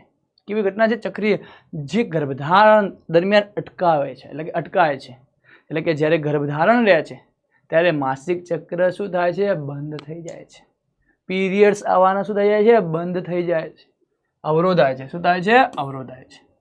શેના દરમિયાન? તો ગર્ભધારણ દરમિયાન અવરોધાય છે, બરાબર છે. માસિક સ્ત્રાવ દરમિયાન યોનિ દ્વારમાંથી રક્તસ્રાવ બહાર નીકળે છે. આ સ્ત્રાવ દરમિયાન કોષ ભંગાર અને અફલિત અંડકોષનો શરીરની બહાર ત્યાગ થાય છે, કે જે ફલન પામેલો નથી. એટલે કે અફલિત અંડકોષ એ શરીરની બહાર શું પામે છે? બહાર નિકાલ પામે છે. સ્ત્રીમાં જો અંડકોષનું ફલન ન થાય તો અંડકોષ લગભગ કેટલા દિવસ? જો ભાઈ 1 દિવસ સુધી જ જીવિત રહે છે. કેટલા દિવસ સુધી જીવિત રહે છે? 1 જ દિવસ સુધી જીવિત રહે છે. અંડપિંડ પ્રત્યેક મહિને એક અંડકોષ મુક્ત કરે છે. આપણે આગળ ભણી ગયા કે ભાઈ એક જોડ અંડપિંડ આવેલા હોય સ્ત્રીની અંદર, પરંતુ દર મહિને કોઈ એક જ અંડપિંડ દ્વારા એક જ અંડકોષ મુક્ત થાય છે વારા પરથી, બરાબર છે. ક્લિયર છે? ગર્ભાશય એ પ્રત્યેક મહિને ગર્ભના સ્થાપન માટે તૈયારી કરે છે. મેં તમે કીધું એના માટે જે અંદરનું જે સ્તર છે એટલે કે અંતાવરણ છે, અંતાવરણ કેવું બને છે? અંદરની દિવાલ જાડી, સ્થિતિસ્થાપક અને પુષ્કળ રુધિર પુરવઠા સફળ બને છે. પરંતુ જો ફલન ન થાય તો અંતાવરણની જરૂર રહેતી નથી. જો બેટા તૂટી પડે છે, અંતરનું આવરણ શું થાય છે? તૂટી પડે છે. તેથી આ આવરણ ધીરે ધીરે તૂટી રુધિર અને શ્લેષ્મના રૂપે યોનિ માર્ગમાંથી બહાર નીકળે છે. શેમાંથી બહાર નીકળે છે? યોનિ માર્ગમાંથી બહાર નીકળે છે. શેમાંથી બહાર નીકળે છે? યોનિ માર્ગમાંથી બહાર નીકળે છે. જેને આપણે આ સ્ત્રાવ લગભગ 1 મહિનાના સમયગાળે થાય છે તેને માસિક સ્ત્રાવ કે ઋતુસ્ત્રાવ કે રજોધર્મ તરીકે એટલે કે રજોધર્મ કહે છે. શું કહેવાય છે? માસિક સ્ત્રાવ, ઋતુસ્ત્રાવ કે રજોધર્મ કહે છે. તેની અવધિ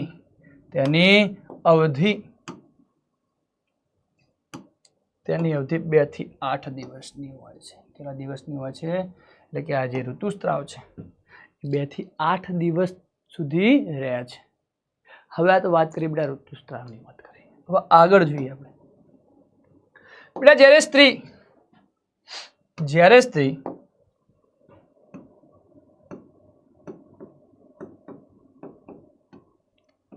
45 વર્ષ કે 50 વર્ષની ઉંમરે પહોંચે છે ત્યારે આ જે ઋતુસ્ત્રાવ છે અથવા જે પીરિયડ્સ છે એ અનિયમિત બને છે. શું બને છે? અનિયમિત બને છે. અનિયમિત બને છે અને પછી શું થઈ જાય છે? બંધ થઈ જાય છે. શું થઈ જાય છે? બંધ.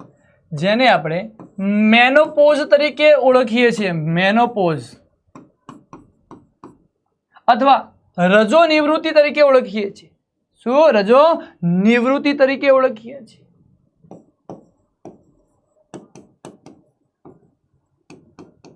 રજો નિવૃત્તિ તરીકે ઓળખીએ છીએ. ચલો ક્લિયર છે કે ભાઈ સ્ત્રી જ્યારે 45 થી 50 વર્ષની ઉંમરે પહોંચે છે ત્યારે આ જે રક્તસ્રાવ છે અથવા માસિક સ્ત્રાવ છે એ અનિયમિત બને છે અને બંધ થઈ જાય છે, જેને આપણે મેનોપોઝ અથવા રજો નિવૃત્તિ તરીકે ઓળખીએ છીએ.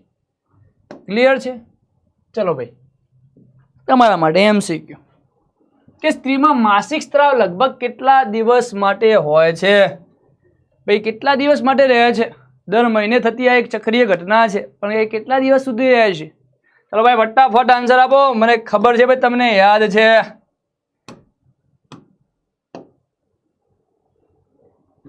ચલો બેટા કેટલા દિવસ? 2 થી 8 દિવસ. ચલો ક્લિયર છે? Done done. ઓકે ભાઈ આગળ લેક્ચરમાં ભૂક્કા કાઢ્યા તો પૂરું એકવાર લઈને ભાઈ આ વિડીયો છેલ્લે સુધી જોઈ લીધો એટલે પૂરું બોર્ડની અંદર પૂરામાંથી પૂરા આ ચેપ્ટરના માર્ક્સ. 1 માર્ક્સ નહીં જવાનો તમારો. ચલો પ્રજનનિક સ્વાસ્થ્ય. ભાઈ પ્રજનનિક સ્વાસ્થ્ય ભાઈ જાતીય સમાગમ દરમિયાન સ્ત્રી અને પુરુષ વચ્ચે એક પ્રગાઢ સંબંધ સ્થાપિત થાય છે. શું થાય છે? પ્રગાઢ સંબંધ સ્થાપિત થાય છે. તેથી જાતીય સમાગમમાં સ્ત્રી અને પુરુષ વચ્ચે પ્રગાઢ શારીરિક સંબંધ સ્થાપિત થાય છે. તેથી જાતીય સમાગમ દ્વારા ઘણા રોગોનું સંક્રમણ એટલે ચેપ લાગુ. શું થવો? ચેપ લાગુ. સેક્સ્યુઅલ ઇન્ટરકોર્સ દરમિયાન એટલે કે જાતીય સમાગમ દરમિયાન થાય છે. હવે ભાઈ ઇમ્પોર્ટન્ટ છે. શું છે? ઇમ્પોર્ટન્ટ છે આ રોગો. શું છે? ઇમ્પોર્ટન્ટ છે. 5 સ્ટાર. ઇમ્પોર્ટન્ટ છે, વેરી ઇમ્પોર્ટન્ટ છે. પહેલા છે જીવાણુ અથવા બેક્ટેરિયા થતા રોગો. કયા છે? તો સિફિલિસ અને ગોનોરિયા. જ્યારે વાયરસથી થતા જે રોગો છે મસ્સા એટલે કે વાટ અને HIV એટલે કે એડ્સ. HIV નું પૂરું નામ છે હ્યુમન ઇમ્યુનો ડેફિશિયન્સી વાયરસ અને એડ્સ નું પૂરું નામ છે acquired immuno deficiency syndrome. HIV એટલે કે એડ્સ શેના દ્વારા થાય છે? તો HIV વાયરસ દ્વારા થાય છે. Human immuno deficiency virus. જ્યારે એડ્સનું પૂરું નામ છે એક્વાયર્ડ ઇમ્યુનો ડેફિશિયન્સી સિન્ડ્રોમ. બરાબર છે? તો વાયરસથી થતા રોગો મસ્સા અથવા HIV એડ્સ અને બેક્ટેરિયાથી થતા સિફિલિસ અને ગોનોરિયા. ચલો ક્લિયર છે બેટા? IMP છે 5 સ્ટાર મારો 5 સ્ટાર. ચલો જુઓ આમાં હવે તમારે MCQ બેક્ટેરિયા દ્વારા થતા જાતીય રોગોનું જૂથ કયું છે? બેક્ટેરિયા દ્વારા કયા રોગો થાય છે? ચલો એડ્સ અને મસ્સા. એડ્સ અને મચ્છા ચલો વાયરસ દ્વારા થાય છે. સિફિલિસ અને ગોનોરિયા. પહેલા જોઈ લો સિફિલિસ અને એડ્સ. ચલો એડ્સ વાયરસ દ્વારા થાય, સિફિલિસ બેક્ટેરિયા દ્વારા થાય છે. બરાબર? તો આ એ ના આવે. ગોનોરિયા અને એડ્સ. ચલો આ પણ ના આવે. કેમ ના આવે? કેમ કે એડ્સ એના દ્વારા થાય છે? વાયરસ દ્વારા. આપણે તો શું પૂછ્યું છે? બેક્ટેરિયા. તો એક જ આપણા જોડે ઓપ્શન વધ્યો. કયો છે ભાઈ? કયો ઓપ્શન છે? સિફિલિસ અને ગોનોરિયા. ચલો ક્લિયર છો? સિફિલિસ અને ગોનોરિયા એના દ્વારા થાય છે? બેક્ટેરિયા દ્વારા થાય છે. પણ હવે આ રોગોનું સંક્રમણ કેવી રીતે ઘટાડી શકાય? આ જાતીય સમાગમ દરમિયાન જે પ્રગાઢ સંબંધ રચાય છે, એટલે કે સ્ત્રી અને પુરુષ વચ્ચે, જેના કારણે ઘણા રોગોનું આ આપણને ચેપ લાગે છે, એટલે કે સંક્રમણ થાય છે, એટલે બેક્ટેરિયાજન્ય રોગ આપણે જોયા. પણ આમને કેવી રીતે ઓછું કરી શકાય અથવા ઘટાડી શકાય જેથી આપણને ચેપ ના લાગે? તો એના માટે જે માનવ વસ્તી નિયંત્રિત પદ્ધતિઓ અથવા કોન્ટ્રાસેપ્ટિક પદ્ધતિઓ તરીકે ઓળખવામાં આવે છે. ભાઈ શું તરીકે ઓળખવામાં આવે છે? કોન્ટ્રાસેપ્ટિક પદ્ધતિઓ તરીકે ઓળખવામાં આવે છે. જેટલા સ્ટાર લગાવવા એટલા લગાવી દો ભાઈ. આઈએમપી છે. શું છે? ઇમ્પોર્ટન્ટ છે ફોર બોર્ડ. જેટલા સ્ટાર લગાવવામાં આવે એટલા લગાવ. ભાઈ જાતીય સમાગમ દરમિયાન ગર્ભધારણની સંભાવના હંમેશા રહે છે. ઓબ્વિયસલી રહે છે. ગર્ભધારણને રોકવા માટે અનેક રીતો શોધાય છે. તેના ઉપયોગથી વસ્તી નિયંત્રણ. અત્યારે તો ભાઈ પોપ્યુલેશન વધી રહી છે, બરાબર. પહેલા તો હતું હમ દો હમારે દો, બરાબર છે. હવે તો જાગૃતિ આવી રહી છે, બરાબર છે. હમ દો હમારે એક, હવે તો એવું છે, બરાબર છે ભાઈ. તો આ કોન્ટ્રાસેપ્ટિક પદ્ધતિઓ અથવા માનવ નિયંત્રણની પદ્ધતિઓ જોવાની છે. પહેલે છે યાંત્રિક અવરોધ, બીજો રાસાયણિક, ને ત્રીજો જોવાનું છે શસ્ત્રક્રિયા. આ ત્રણ વિશે જોવાનું છે ડિટેલમાં. તો પહેલી પદ્ધતિ જોઈએ યાંત્રિક અવરોધ. અહીંયા જોઈએ છે નિરોધ. નિરોધ તરીકે નિરોધ અથવા યોનિને ઢાંકતા અવરોધના ઉપયોગથી શુક્રકોષો અને અંડકોષો પાસે પહોંચી શકતા નથી. ભાઈ આ બધું ભાઈ આમાં બે હોય છે, એક પુરુષ કોન્ડમ અને એક સ્ત્રી કોન્ડમ, બંને હોય છે, બરાબર છે. એના કારણે શું થશે? તો ભાઈ આ શુક્રકોષો છે એ અહીંયા ને અહીંયા રહેશે, યોનિ માર્ગમાં દાખલ થશે નહીં. ચલો ક્લિયર છે, બરાબર છે. આગળ જોઈએ અન્ય ગર્ભ અવરોધનમાં સ્ત્રીના ગર્ભાશયમાં ગર્ભ અવરોધ સાધન એટલે કે આયુસીડી, ઇન્ટ્રા યુટેરિન કોન્ટ્રાસેપ્ટિક ડિવાઇસ, બરાબર છે, આયુસીડી, અથવા કોપરટી, આયુર્વેડા કોપરટી આંકડી લૂપ સ્થાપિત કરવામાં આવે છે, ગર્ભાશયમાં સ્થાપિત કરવામાં આવે છે, જેથી જેમને શુક્રકોષો એ અંદર અંડકોષ સુધી પહોંચી શકતા નથી અને ફોલન થતું નથી. પરંતુ આનાથી કેટલીક વિપરીત અસરો થઈ શકે છે બેટા. તેનાથી ગર્ભધારણ અટકાવી શકાય છે, પરંતુ તેનાથી કેટલીક વિપરીત અસર થઈ શકે છે. શું થઈ શકે છે? વિપરીત અસર થઈ શકે છે. એના કરતા સરળ અને એકદમ સાદું, બરાબર છે, નિરોધ, પુરુષ કોન્ડમ અને સ્ત્રી કોન્ડમ, બરાબર છે, ક્લિયર છે. જે પ્રકારના યાંત્રિક અવરોધમાં સમાવેશ થાય છે. હવે વાત કરીએ રાસાયણિક અવરોધ. જે સ્ત્રીઓ છે એ ગર્ભધારણને અવરોધવા માટે એટલે અટકાવવા માટે ઘણી બધી ગોળીઓ એટલે કે પિલ્સ લેતી હોય છે, જેના કારણે શું થાય છે? અંતઃસ્ત્રાવોની અંદર અનબેલેન્સિંગ એટલે અસંતુલન ખોરવાય છે, એટલે કે અંડપતનની ક્રિયા થતી નથી. જો અંડપતનની ક્રિયા ના થાય તો અંડકોષમાં અંડપિંડમાંથી અંડકોષ એ અંડવાહિનીમાં આવતો નથી. તો આ દરમિયાન જો એટલે શું થાય છે? તો આપણે ગર્ભ અવરોધ રહેતો નથી. શું રહેતો નથી? ગર્ભ અવરોધ રહેતો નથી. પરંતુ આની પણ કેટલીક વિપરીત અસર થાય છે. બેટા આ સહેલી આ ગોળી છે, બરાબર છે. આ પદ્ધતિમાં સ્ત્રીઓ દ્વારા ગર્ભ અવરોધ અથવા ગોળીઓનો ઉપયોગ કરવામાં આવ્યા છે. ગર્ભ અવરોધ ગોળીઓમાં રહેલી જે દવા છે એ સ્ત્રીના અંતઃસ્ત્રાવમાં સંતુલનને બદલે છે, તેથી અંડપતનની ક્રિયા થતી નથી. શું થતી નથી? અંડપતનની ક્રિયા થતી નથી અને ફોલન થતું નથી. ફોલન ના થાય તો ફલિતાન ના બને, યુગ્મન જ ના બને, બરાબર છે. ના બને તો ગર્ભ ના બને, ગર્ભ સ્થાપન ના થાય તો બાળકનો જન્મ પણ ના થાય. ચલો ક્લિયર છે. ગર્ભ અવરોધ ગોળીઓ અંતઃસ્ત્રાવના સંતુલનમાં ફેરફાર કરે છે, તેના કારણે કેટલીક વિપરીત અસરો થઈ શકે છે. શું થઈ શકે છે બેટા? વિપરીત અસરો. એન્ડ ધ લાસ્ટ શસ્ત્રક્રિયા. શું છે? શસ્ત્રક્રિયા. બે શસ્ત્રક્રિયાની અંદર શું હોય છે? તો પુરુષોની અંદર જો વાત કરું તો હું જે આ શુક્રવાહિની છે એને કાપી નાખવામાં આવે, બાંધી દે, એટલે શુક્રકોષો ત્યાં પહોંચશે નહીં, શુક્રકોષો નીકળશે નહીં, શુક્રકોષો અહીંયા જ રહેશે, જેને આપણે વાસેક્ટોમી તરીકે ઓળખીએ છીએ. અને સ્ત્રીઓમાં શું હોય? તો અંડવાહિનીને અહીંયાથી કટ કરી દેવામાં આવે છે. શું કરી દેવામાં આવે છે? કટ કરી દેવામાં આવે છે. એટલે શું થશે? અંડપિંડમાંથી અંડકોષ અહીંયા સુધી આવશે, આગળ પહોંચશે જ નહીં, ફોલન જ નહીં થાય, ફોલન ના થાય, ફલિતા ના થાય, ગર્ભ ના રહે તો બાળકનો જન્મ પણ ના થાય, બરાબર છે. યાદ રાખજો, પુરુષની અંદર જે હોય વાસેક્ટોમી કહેવાય છે, શુક્રવાહિનીને અવરોધવામાં, અને પેલા સ્ત્રીની અંદર અંડવાહિની એને ટ્યુબેક્ટોમી તરીકે ઓળખવામાં આવે છે. બે પુરુષની